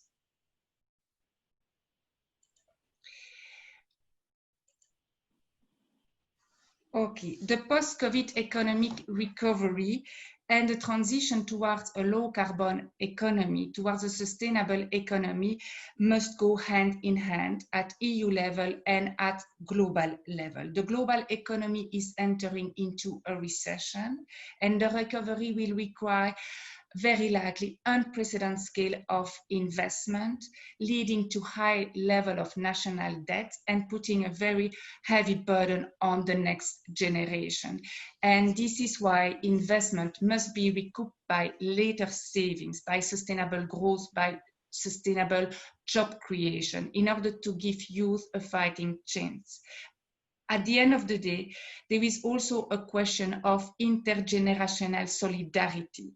And this seminar and this panel is very important because infrastructure sits at the very center of development pathways, underpinned economic growth, productivity, well-being, and investment in sustainable infrastructure are very key to ensure a green recovery. The public sector will have a key role to play to catalyzing high-quality infrastructure investment, that it is needed to stimulate economic growth and create durable job opportunities after the crisis. Already in 2017, the OECD estimates an annual infrastructure investment gap of 6.9 trillion between 2015 and 2013. And this was an estimate before the crisis. So the scale of the infrastructure investment gap calls for diversified sources of financing, domestic and international, but also public and private. It also requires that we are developing a stronger pipeline of sustainable projects. And to better align international financial flows towards environmentally sustainable project, there is a need to strengthening three pillars. First, a supply of finance. So not only public finance, but also blended finance provide incentive to mobilize the private sector by de-risking sustainable investment, by de-risking operations. We need also to provide the right enabling frameworks, the right tools to identify sustainable investment, sustainable infrastructure. And in this context, sustainable finance tools play a key role and can help a lot. And we also need to develop technical assistance, provide technical assistance to help develop a strong pipeline of projects, to help identify, structure, and execute sustainable projects.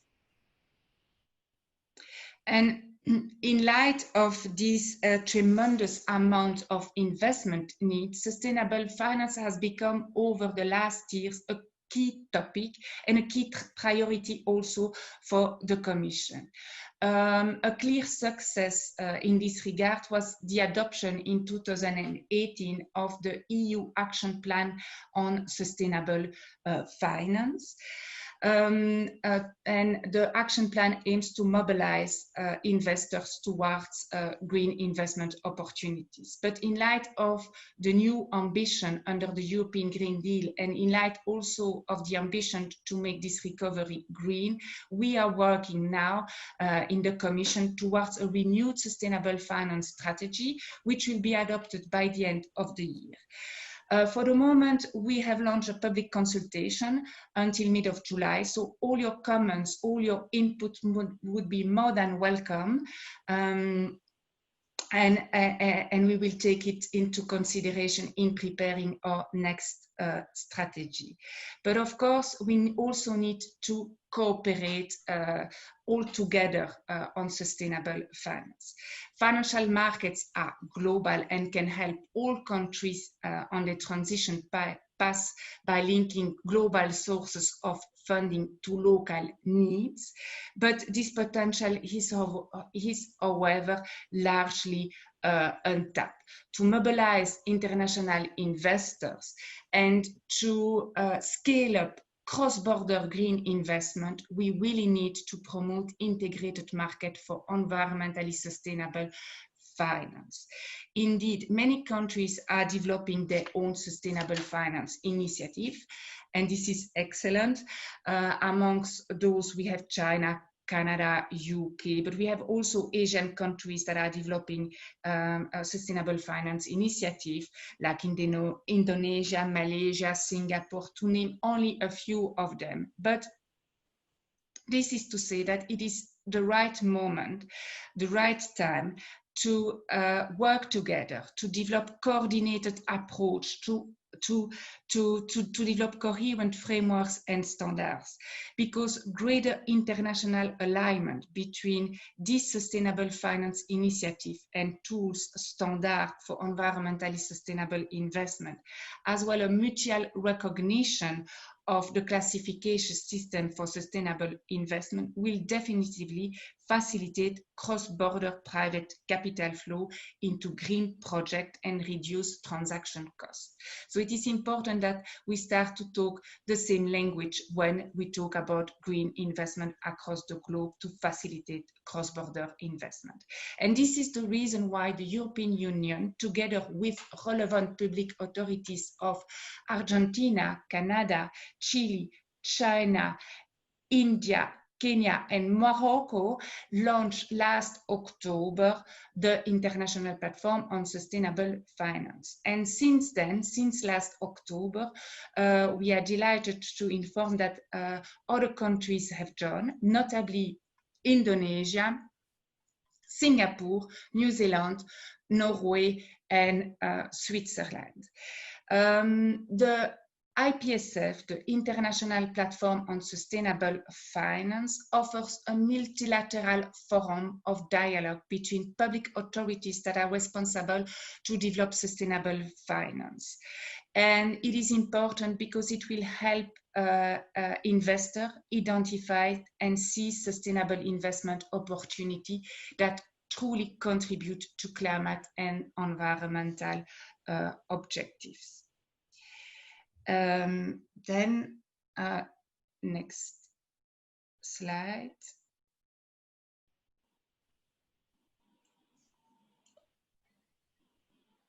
Thank you. So the main objective of the IPSF is to promote integrated market with a view to scale up the mobilization of the private capital towards environmentally sustainable finance at global level. And to achieve this objective, members have agreed to exchange and disseminate information to promote best practices. And also to compare the different initiatives and identify barriers and opportunities.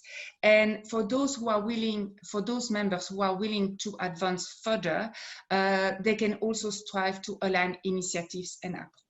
And the work we are doing under the IPSF will be fundamental because they prepare the ground for international standards setter in developing globally applicable sustainable finance standard. Okay, then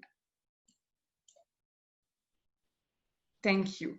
So the main focus area of the International Platform on Sustainable Finance are taxonomies, so the classification of sustainable economic activity, but also standards and labels such as green bond standard and disclosure of sustainability information.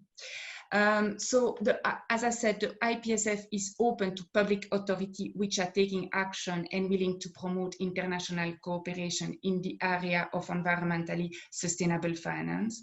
We are very happy and delighted to work already with Singapore and Indonesia under the IPSF, and we would welcome more other Asian countries to join the platform and to work together with us, because together we can make a difference, because together by coordinated our efforts and our tools, we will be better equipped to face the most important transition of our times. Thank you. Thank you very much, Caroline, for sharing with us the EU strategies on sustainable finance, including the European Green Deal, and highlighting the 3 pillars of supply of finance, right enabling framework, and technical assistance.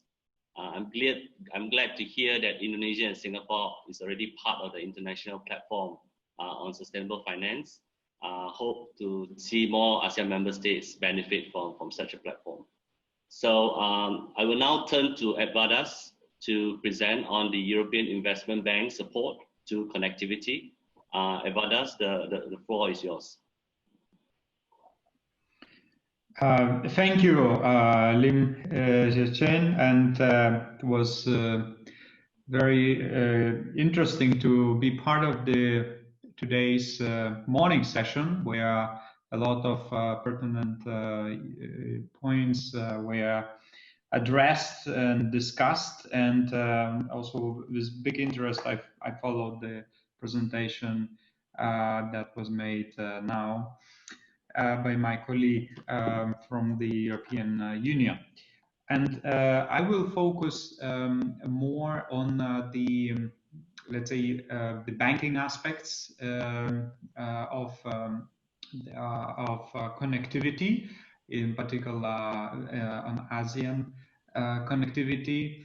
And I initially was not intending to make a presentation, but as this morning we experienced some audibility issues, I asked to have a slide, and probably I will not use many, just maybe 1 or 2. So if possible, if we could have my first slide on the screen. Yes, this is the one. Great. So, you know, this is basically the setting and the main pillars I would like to focus on. today in this short time that is allocated for my presentation. The first pillar is of EIB's activity is fundamentally strong alignment with the EU external policies. The reason for this is that the European Investment Bank is the bank of the European Union member states, and we also have the European Commission on our board. So all the projects they do follow the EU priorities. And just before in the first session, the Green Deal was mentioned, and some discussion took place around it. And in fact, EIB has made a significant commitment to support and promote the Green Deal as the EU's climate bank. We have committed to mobilize a total of 1 trillion euros in the next decade for climate and energy, green energy financing. And that's rather significant. And knowing that EIB traditionally has been financing about, well, we can stay with the slide as we were with the previous slide. I see we switched to the ACGF, which is also relevant, but yeah, just the initial slide that you showed. Thank you. We don't need to skip slides. I'll focus just on the previous slide. If we could go to, yeah, this one. Let's not move. I don't have a lot of time, so we just stick with this slide, please. So the EIB is, as I mentioned, aligning with the EU external policies, and we also, because of that, the connectivity is yet another significant area of priority, in particular for EU and Asia relationships. Now, in our funding, in appraising projects where we pay significant attention is transparency in procurement and international standards. Ultimately, this benefits the final beneficiaries and the countries which are implementing projects, but also, I would say, the suppliers, European suppliers, and also ASEAN suppliers, who do get an opportunity, a reasonable chance to participate in those international tenders, in those bids. But also, what is very important, because we promote international standards in our project, for projects that link directly to connectivity between different countries. For example, we are now analyzing proposals related to Lao in interconnectivity, electricity, transmission lines, etc., between different countries in the region. That's where I think EIB brings a lot of value, because our standards, they do promote those type of projects that we are seeking to support and discuss now in this forum. One other aspect that is very important for a number of ASEAN countries is debt sustainability. And when we appraise our projects, we again emphasize the debt sustainability, and that's where the blending instruments such as the IFE can play a significant role. So I would say it's, as a previous speaker mentioned, it is about also de-risking projects and allowing private capital to come in, but at the same time is making projects viable to start with. In many cases, blending is extremely important. And EIB is also reliant a lot on these external mandates, because outside of Europe, we do rely on the external lending mandate, and now what is going to be the future NDICI a mandate, and that's going to be negotiated in the next MFF post-2020 context. And I think, my suggestion to this forum is to seek for a significant or a meaningful, at least, allocation from NDC to Asia, and ASEAN in particular, because without that EU budgetary support allocated in the multi-annual financial framework context, it will be difficult for institutions like EIB, but also for others to de-risk projects and to promote also private sector involvement in those projects. Last point, what I wanted to say is the importance of cooperation. I think that's where ASEAN is already playing a role, and I'm talking about ASEAN Secretariat and different working groups like this one, but that's where we should continue building on. About 50% of all our EIB projects in Asia are financed in cooperation with ADB, the Asia Development Bank. The other 50% financed with other partners, for example, IFAD. We have done a beautiful project with IFAD in Cambodia just last year. Rural roads, also some connectivity project, and we have a big pipeline of more projects. So that's where we can join forces with international organizations as well. Then also European financial institutions like FD, KfW. We are financing with them projects in not only in ASEAN, for example, in Pakistan, hydropower plants, but also in ASEAN countries like Vietnam, metros and other projects. So I know that my time now has expired, so I try to focus just on this one slide in order to cover at least the key elements. And obviously there are many more topics that one would want to expand on. And I'm very happy maybe to take this either during Q&A or offline. Thank you very much. Thank you very much, Edvardas, for sharing with us EIB's cooperation and activities. I'm particularly drawn to your comment on the 2021 and 2027 EU multi-annual financial framework. I do hope to see that the ASEAN envelope will grow in that particular framework and programming period. So may I now invite Anuj from ADB to speak on the ASEAN Catalytic Green Finance Facility. Anuj, the floor is yours. Lovely. Thank you very much, Director Lim. I hope you can hear me and see me. Perfect. And lovely. And luckily, I only have one slide, so there won't be too much of a technical mishap to do anything with this. So, I'll give a very, very quick overview of this.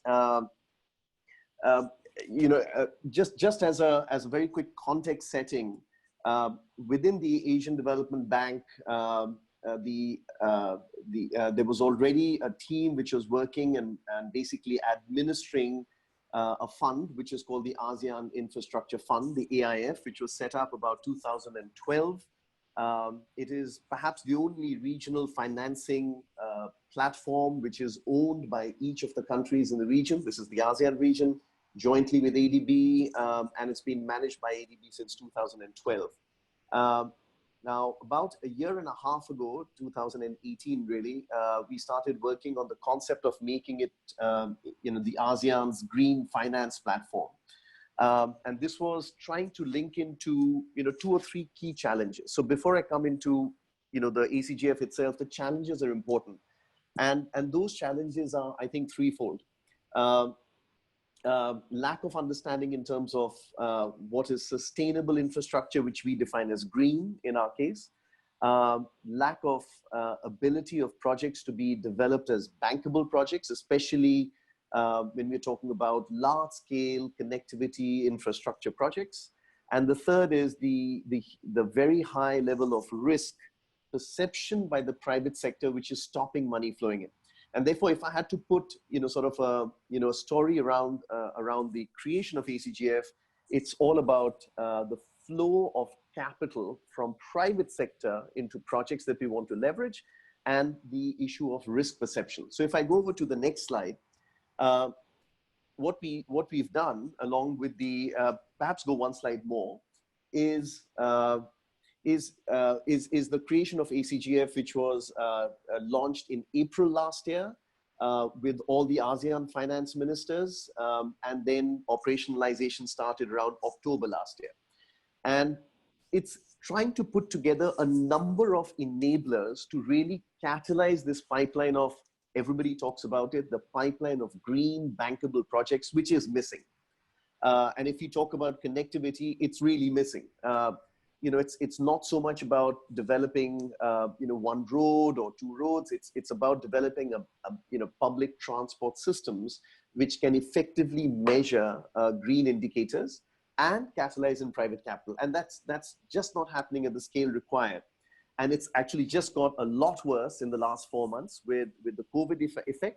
So the finances, which were already 50 to 60% was the gap in financing infrastructure, climate adjusted infrastructure, is probably much worse now, because the public sector is obviously using its money for other immediate relief operations, and private sector risk perception just went up, a huge amount.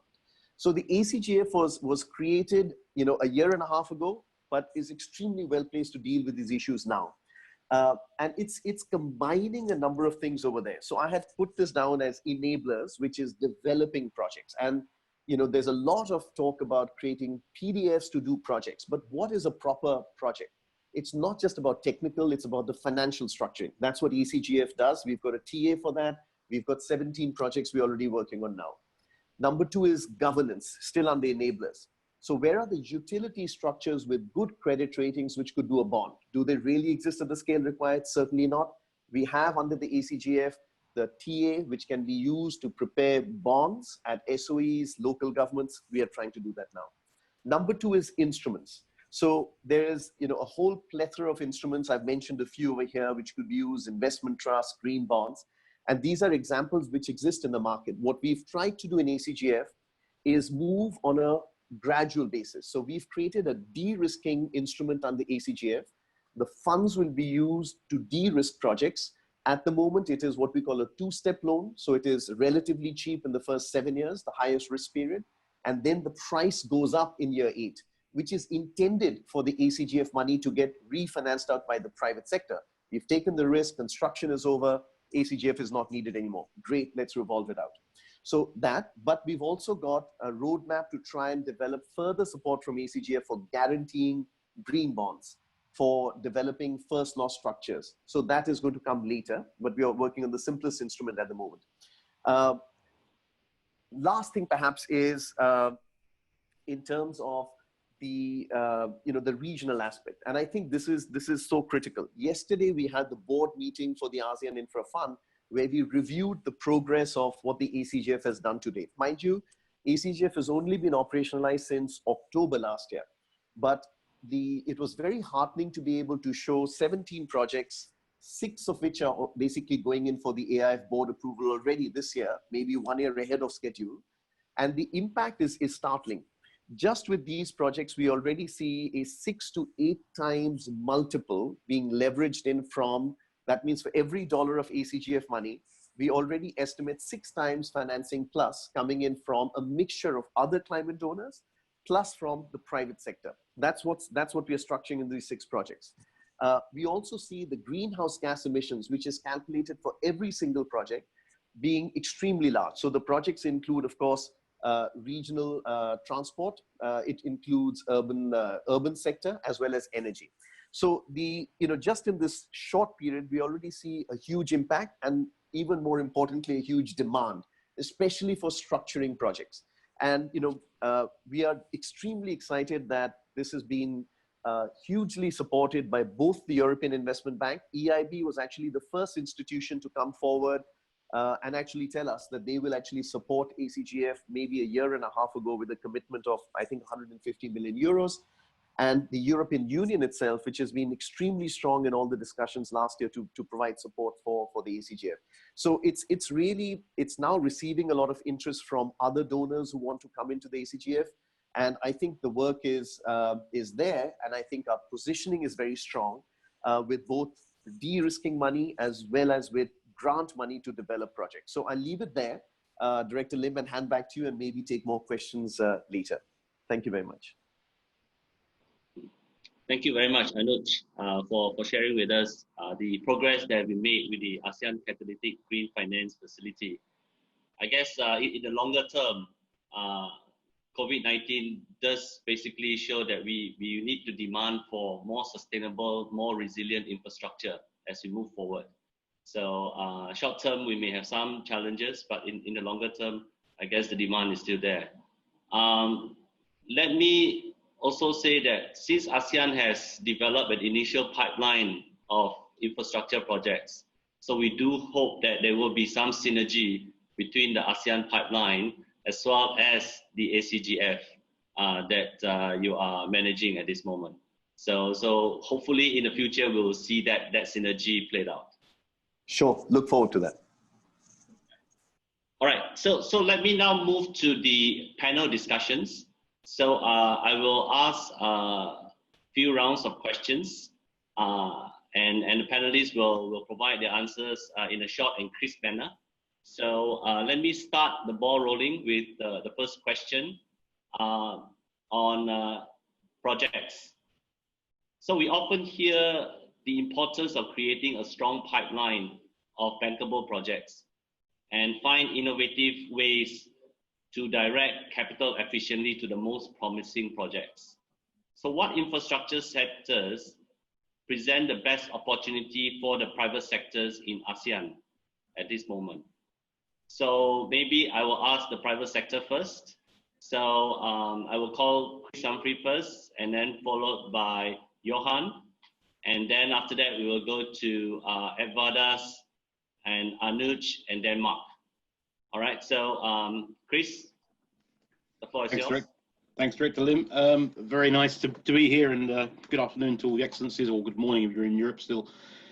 Yes, what sort of infrastructure project would the private sector be happy to finance? I think the first thing to note in all of this is there is an absolute need to get the private sector involved in the development of infrastructure in ASEAN.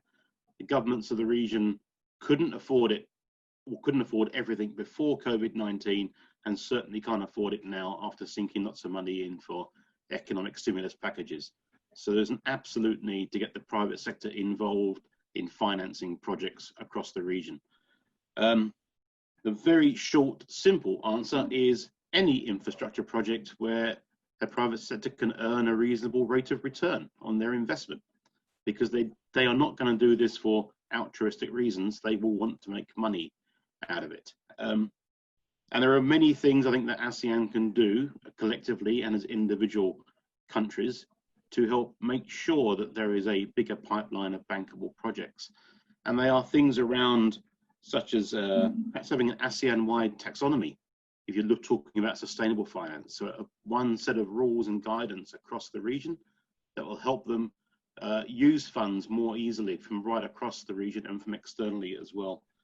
A set of ESG standards, environmental, social and governance standards as well, would also help the private sector, because that's going to increase the pool of funds that will then be available from the private banking and financial institutions community.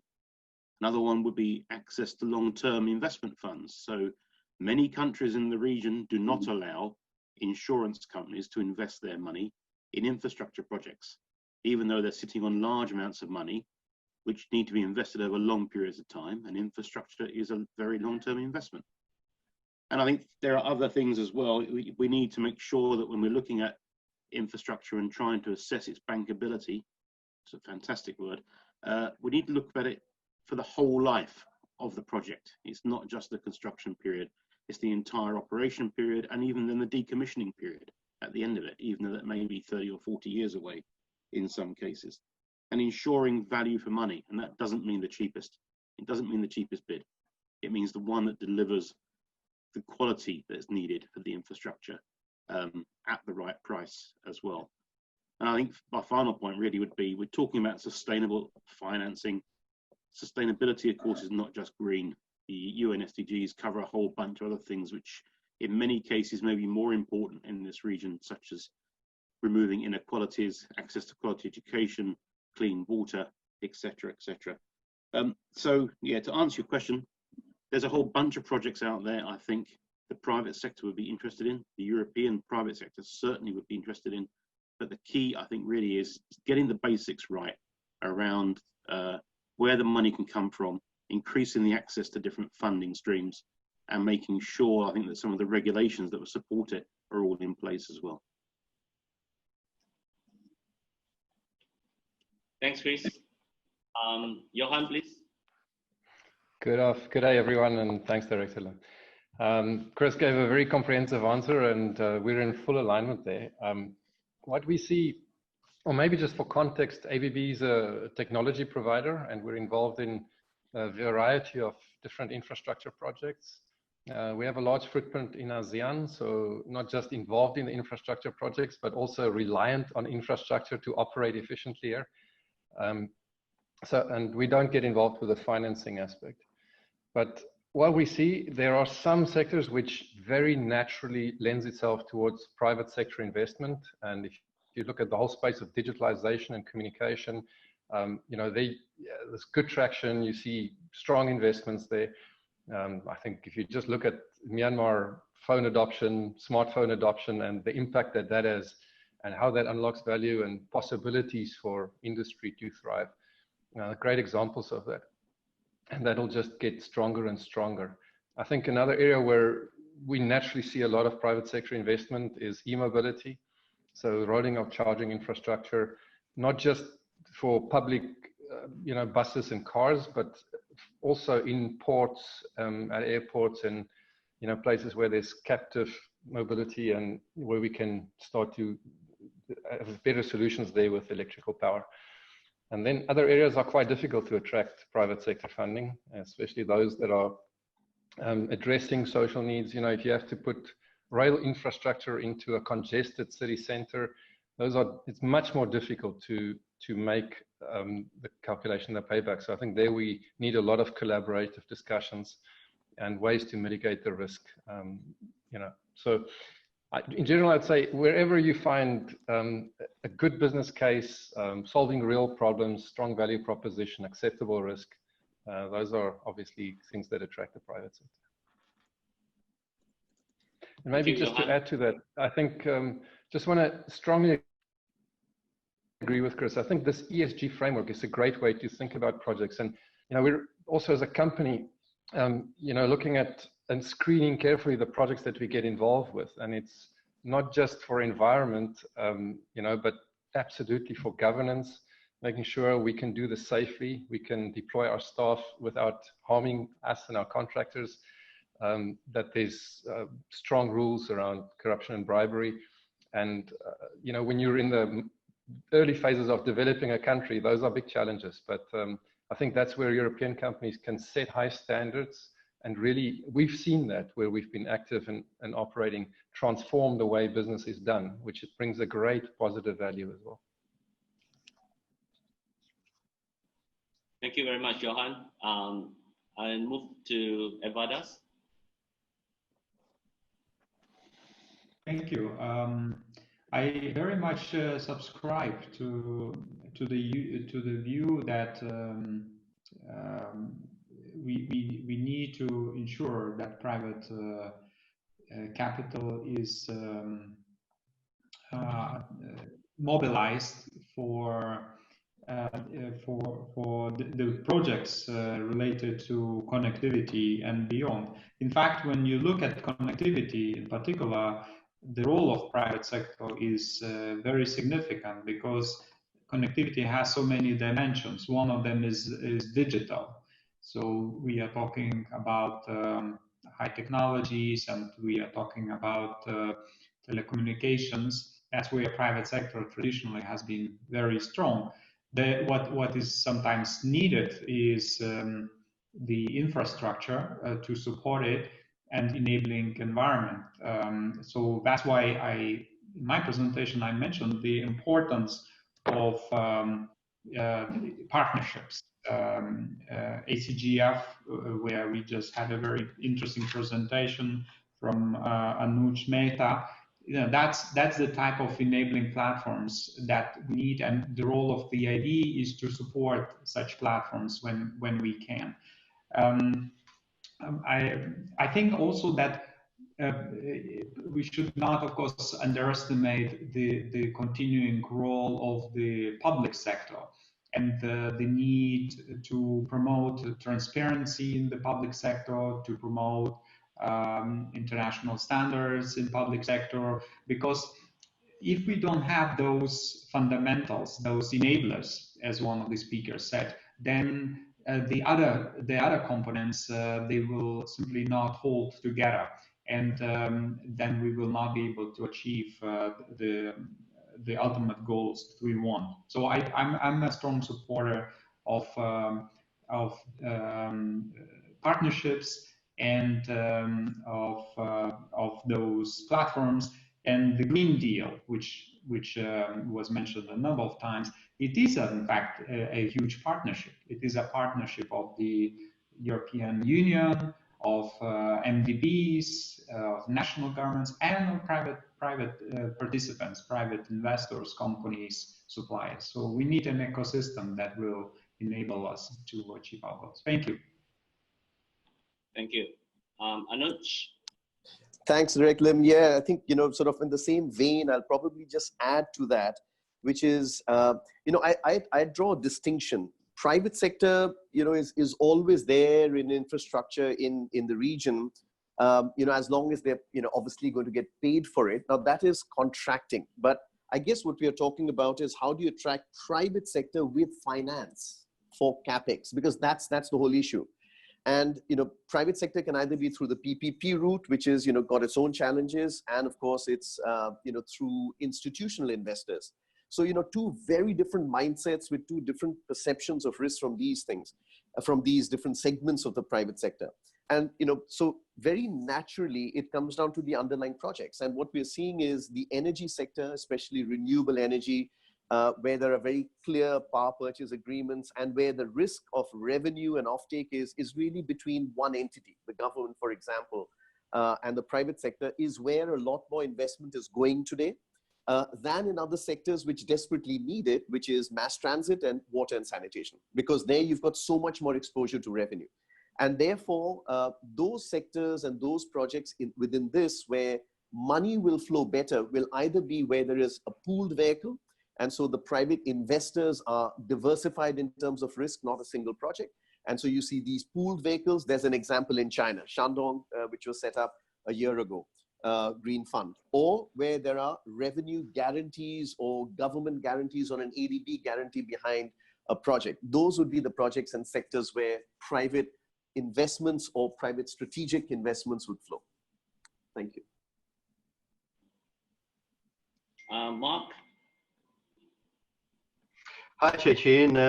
Good. Thanks for everybody. It's been a pleasure to join this session, and I fully agree with the comments that people have been made. But I think in terms of the question, to answer very briefly, which I know Chechin likes, is what sectors may present the best opportunities for the private sector. And I think traditionally it's been very much the energy and transport sectors in ASEAN, with over 70% of investment going into those sectors. So as Anuj said, renewable energy projects, I think are going to be good opportunities moving forward. On the transport side, the subsectors have been ports, airports, road. Of course, ports and airports have been severely impacted by the pandemic. So I think moving forward, investors will be a little bit more reticent looking at greenfield port and airport projects. But I think road projects, there will still be a lot of interest. And if we look around the world where governments have basically lifted travel restrictions domestically, there's been a huge rebound in traffic, particularly commercial traffic on roads. So I think well-structured road projects will be sought after, although maybe some nervousness about taking a demand risk. I think two sectors which will have increasing opportunities moving forward will be the health sector and obviously the IT sector. I think the pandemic has shown that having a very up-to-date modern healthcare system is critical for countries, and also having a robust, essentially infrastructure, IT backbone in the country is important as well. And just to pick up on what Anuj said at the end, one sector that has been has missed out a little bit and very, very important is the water sector in terms of wastewater and water supply. The private sector has been traditionally a little bit reluctant to invest in water projects because of revenue risk and cost recovery. Mostly in developing and emerging markets, the water tariffs are quite low, and as a result, they don't basically cover the cost of the private sector investing in a project. That's capital cost and financing costs. So it's very difficult to invest in these projects unless there's support from the government. So renewable energy, I think health, IT, roads, and water, I think there's lots of opportunities there moving forward. Back to you, Jane. Thank you very much, Mark, and all the panelists for your enlightening answers that covers a very wide range of issues, from transparency to standards to life cycle to pathway to private sector participation to specific sector as Mark has outlined. So once we have all these different projects and principles, then how do we make it happen? So I will probably go to the next set of questions on how we want to address this. So I will have two sets of questions. The first will be to the banks. Project preparation is a critical enabler of this. So what can your respective organization do to provide such support and improve bankability in that context? So perhaps I will start with Evadas first, and then go to Anuj and then Mark.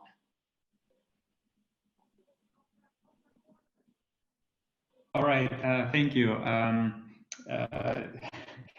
It's hard to start first because I have so many thoughts in my head. I will have to focus just on probably two or so. So the project preparation is actually a very critical point, in particular when we develop and prepare projects in countries with weaker institutional maybe structures in place.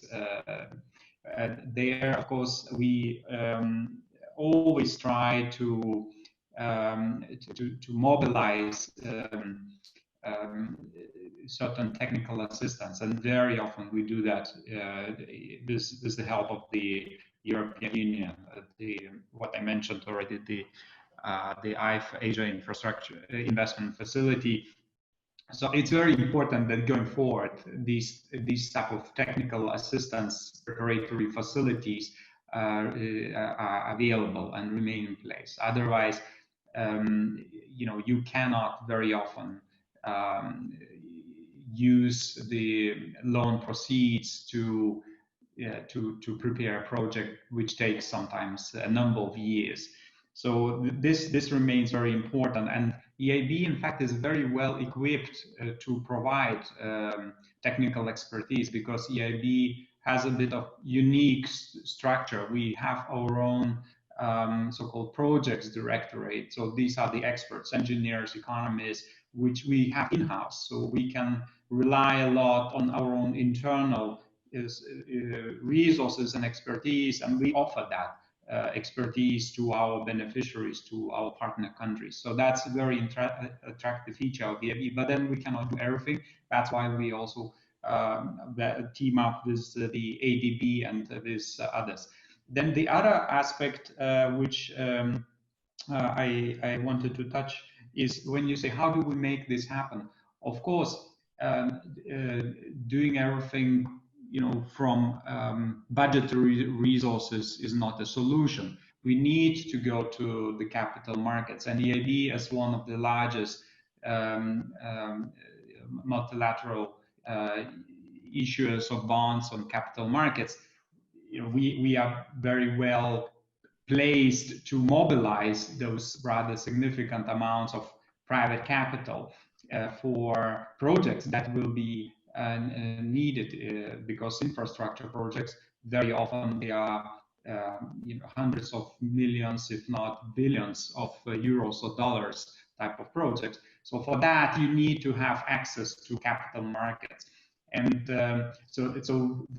this means that sometimes relatively modest amounts that you invest upfront in project preparation, as you correctly noticed and pointed out, can unlock very significant amounts of access that institutions like EIB, but also ADB, World Bank and others, the World Bank and others can give as a result. So that's where I will stop. Thank you. Thank you. Anuj? Yeah, thank you very much. Couldn't agree more. Edvardo's picked up so many points. I'll break it up into 5 things. I think there's no substitute for project preparation. So the PDFs are a good idea. They should be in place. And I think a lot of people are trying that. But I think more than PDFs, you need a bunch of steps. So the second thing is funds. I think you need a push fund. Project preparation is like a pull. We've got some grant money, we'll help you prepare projects, fine.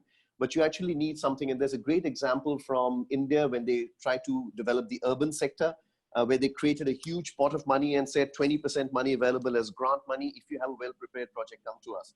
And then things happen. When the funds are there and local government sponsors can see that they can get cheap concessional funds, they will find the expertise to prepare the projects. So I think that's an extremely strong strategy. Third is champions. I worked on a project developing a waste to energy project, did all of this fancy stuff. And right at the end, the local government guy changed and the land was given over for real estate from waste to energy. So you've got to develop the champions. And I think there's no substitute for we're trying to do something with Intra-Asia, take ASEAN officials, build their knowledge of innovative finance, leveraging. And that is a long-term process which has to be done. Fourth is templates. For some projects, rather than go through a structuring on every water or hard transport sector, let's have 2 or 3 templates. This is mass transit revenue model. Have a standard template and let's apply it. Won't apply everywhere, but it will rejig the market. It was done in the road sector in India and PPPs.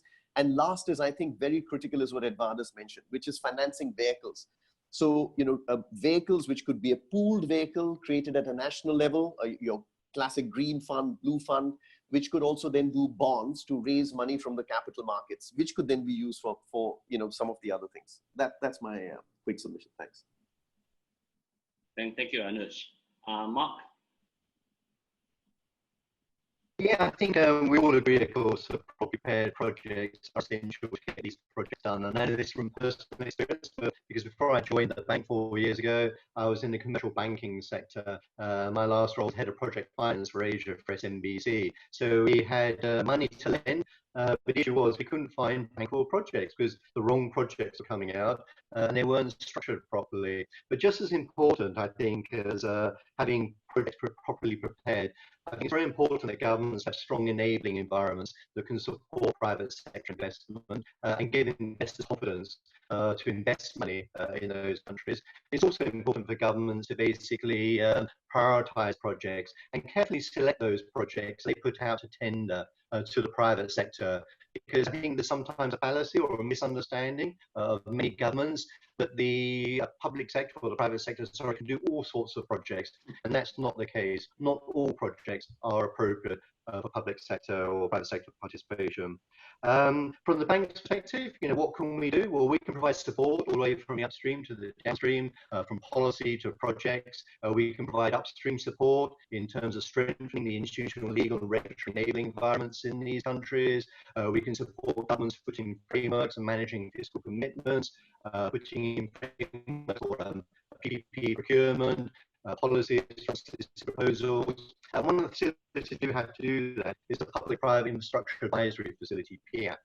So PIAF has been in existence for over 20 years, and it provides grants to governments to basically strengthen the upstream.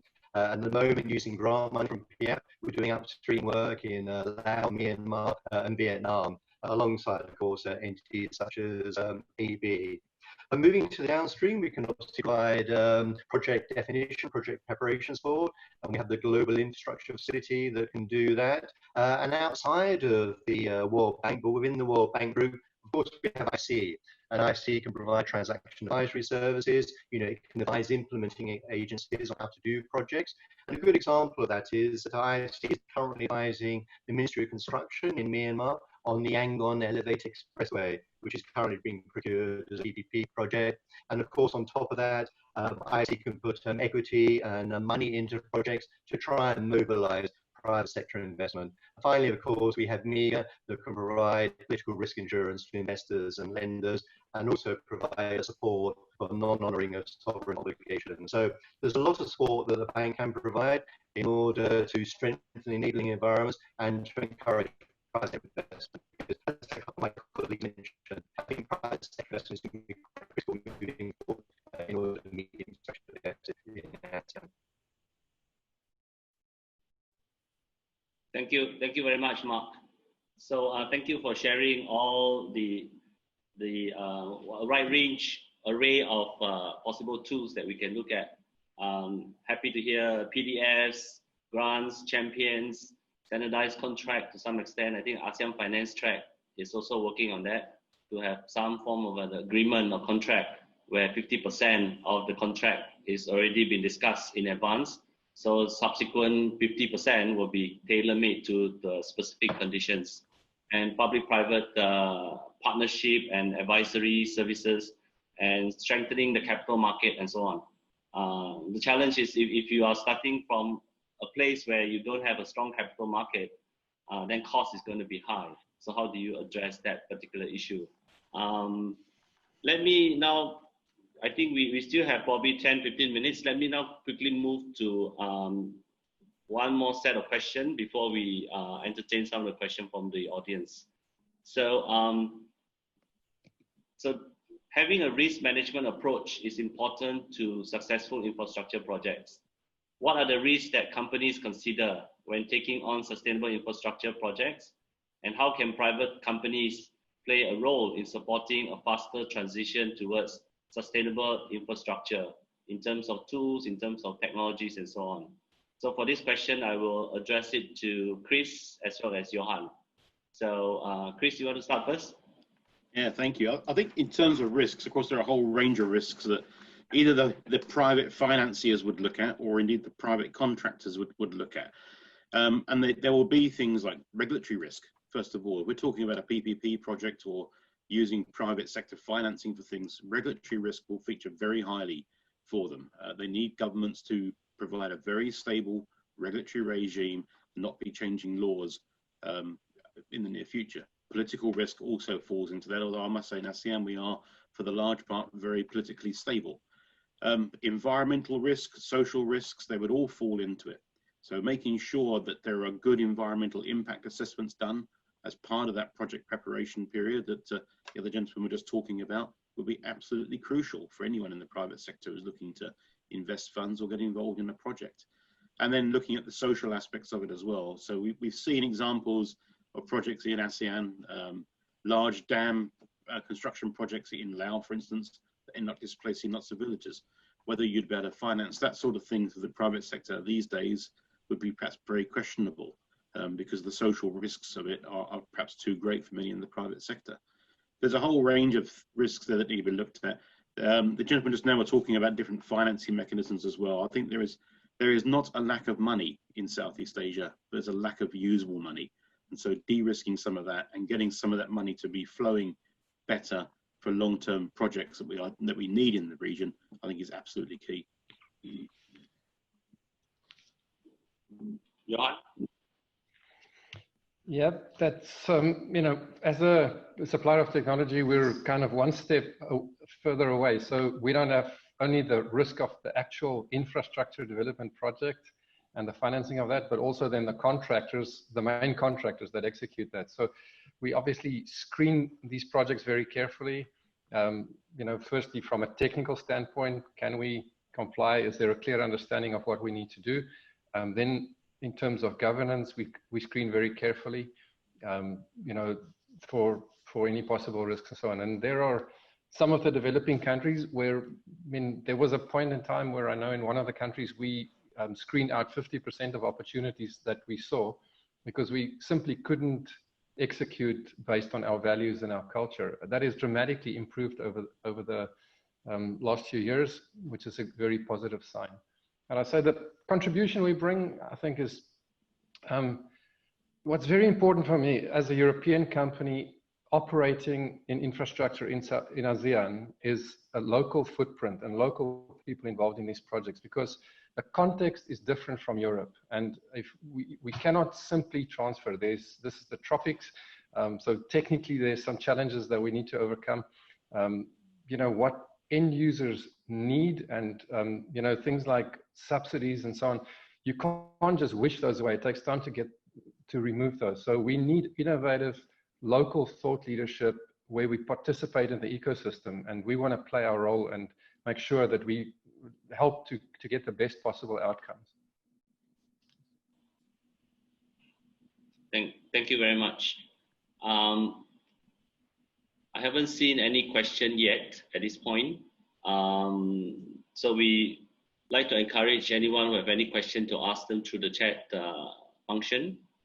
If not, I will ask one final question before we close this session.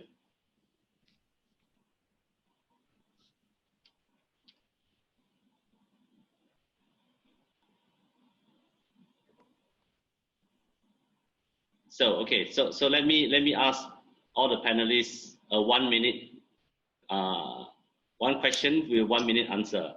So ASEAN has developed the initial pipeline for infrastructure projects. What are the actionable measures that we can take to deliver this pipeline successfully, taking into account of the current COVID-19 pandemic and part of the post-pandemic recovery plan as well? So 1 minute each. Maybe I'll start from the reverse this time. Mark first from the World Bank.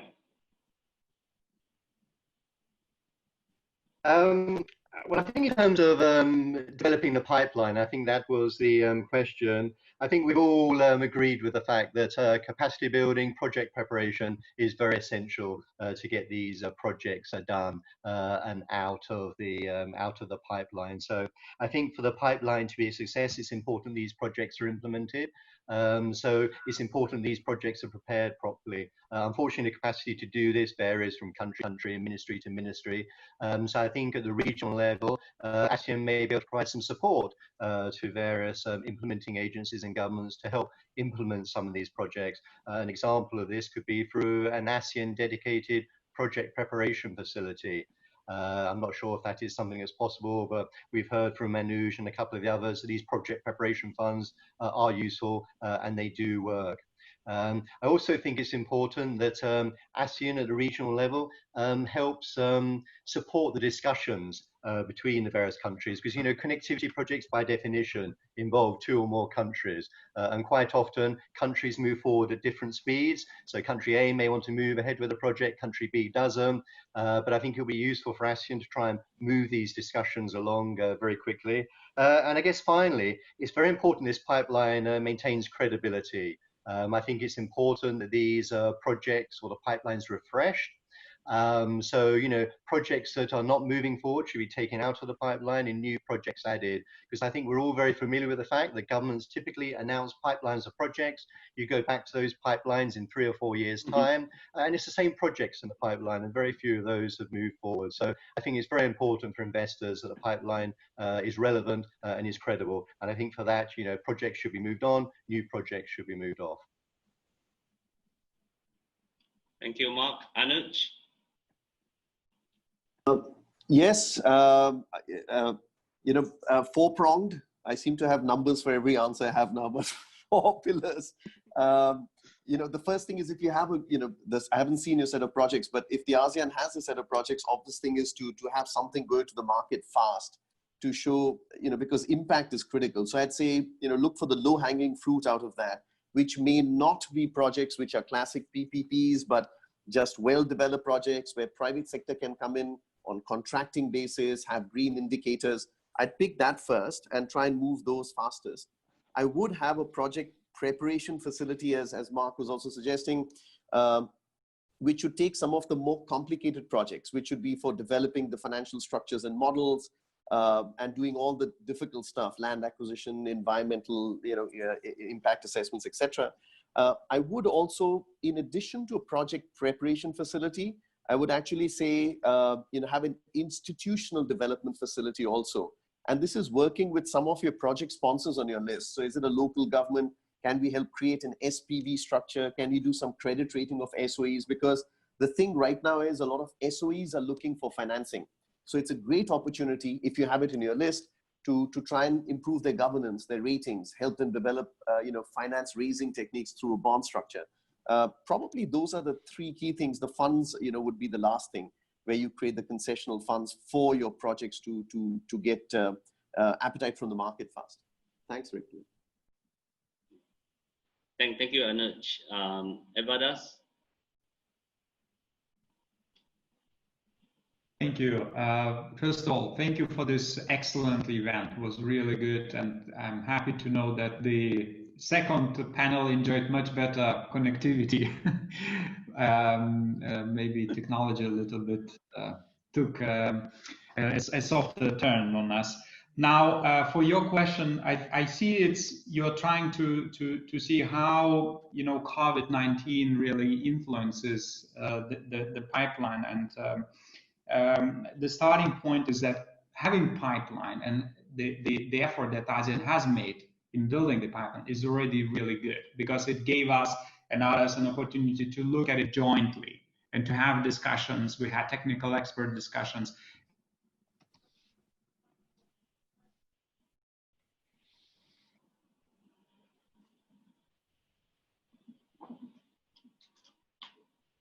So we have connectivity. And we are back.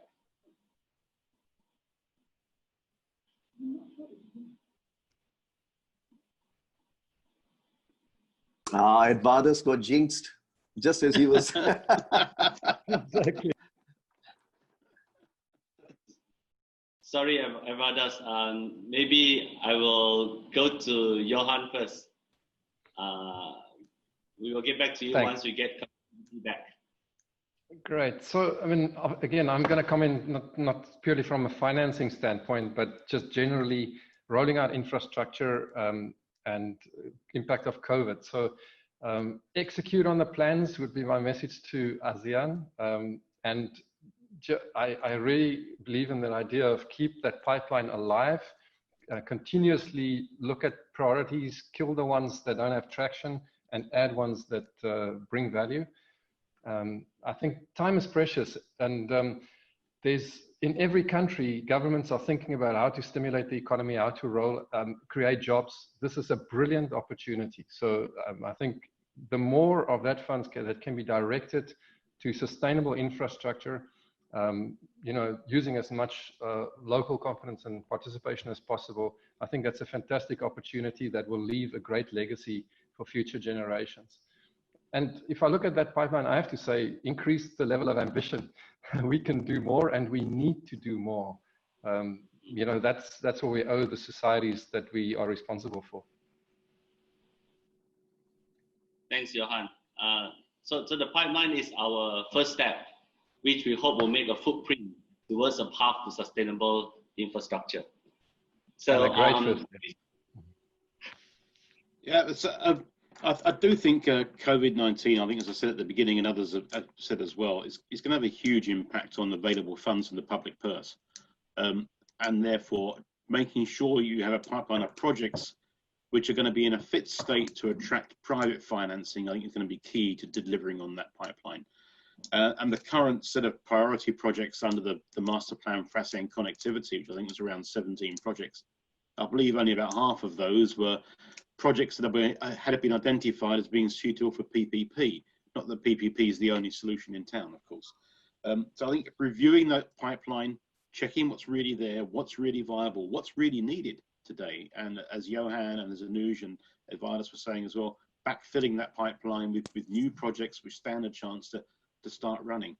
And I think the other way of making sure you can deliver on it, as I said earlier, is putting in place the proper foundations across the region for it.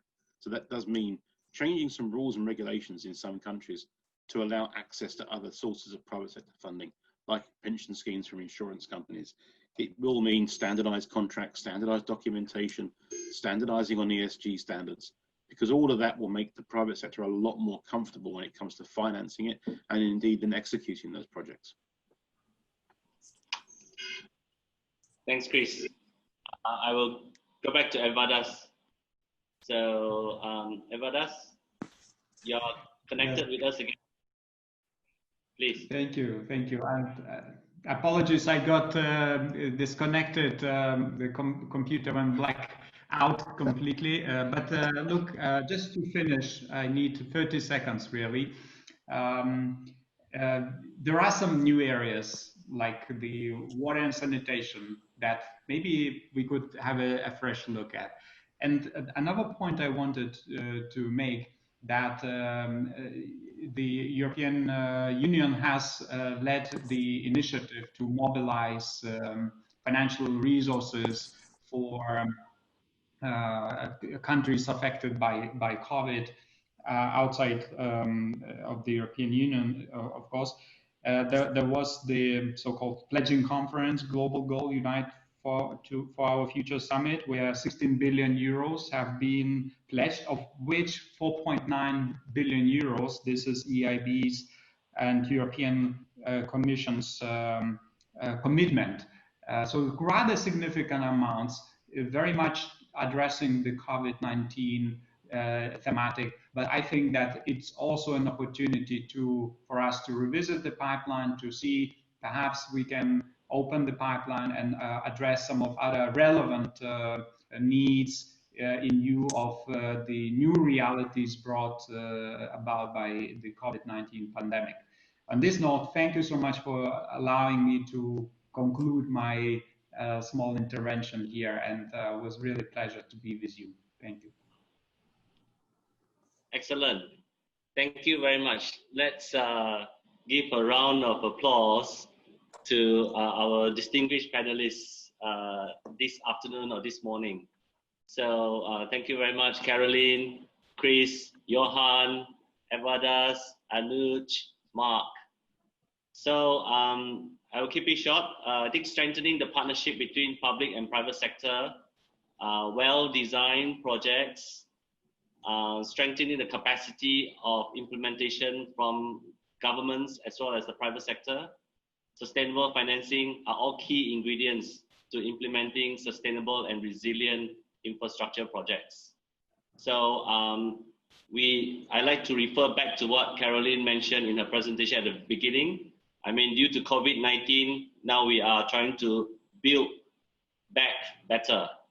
But I think we should also be building forward better together. So, so let's build back better and build forward together better. So with that, let me thank the speakers, the organizers, and all of you for your active participation. I will hand over to the MC for some final words. Thank you very much. Thank you very much, Director Lim, and all speakers for the very interactive dialogue. Excellencies, distinguished guests, ladies and gentlemen, that wraps up our seminar. We hope the sessions have been useful to all of you. On behalf of the organizers, we thank you for making your time from your busy schedules to join us today. We wish you all a pleasant day and hope to see you in other opportunities. Thank you, everyone, and please have a round of applause. Thank you. Goodbye.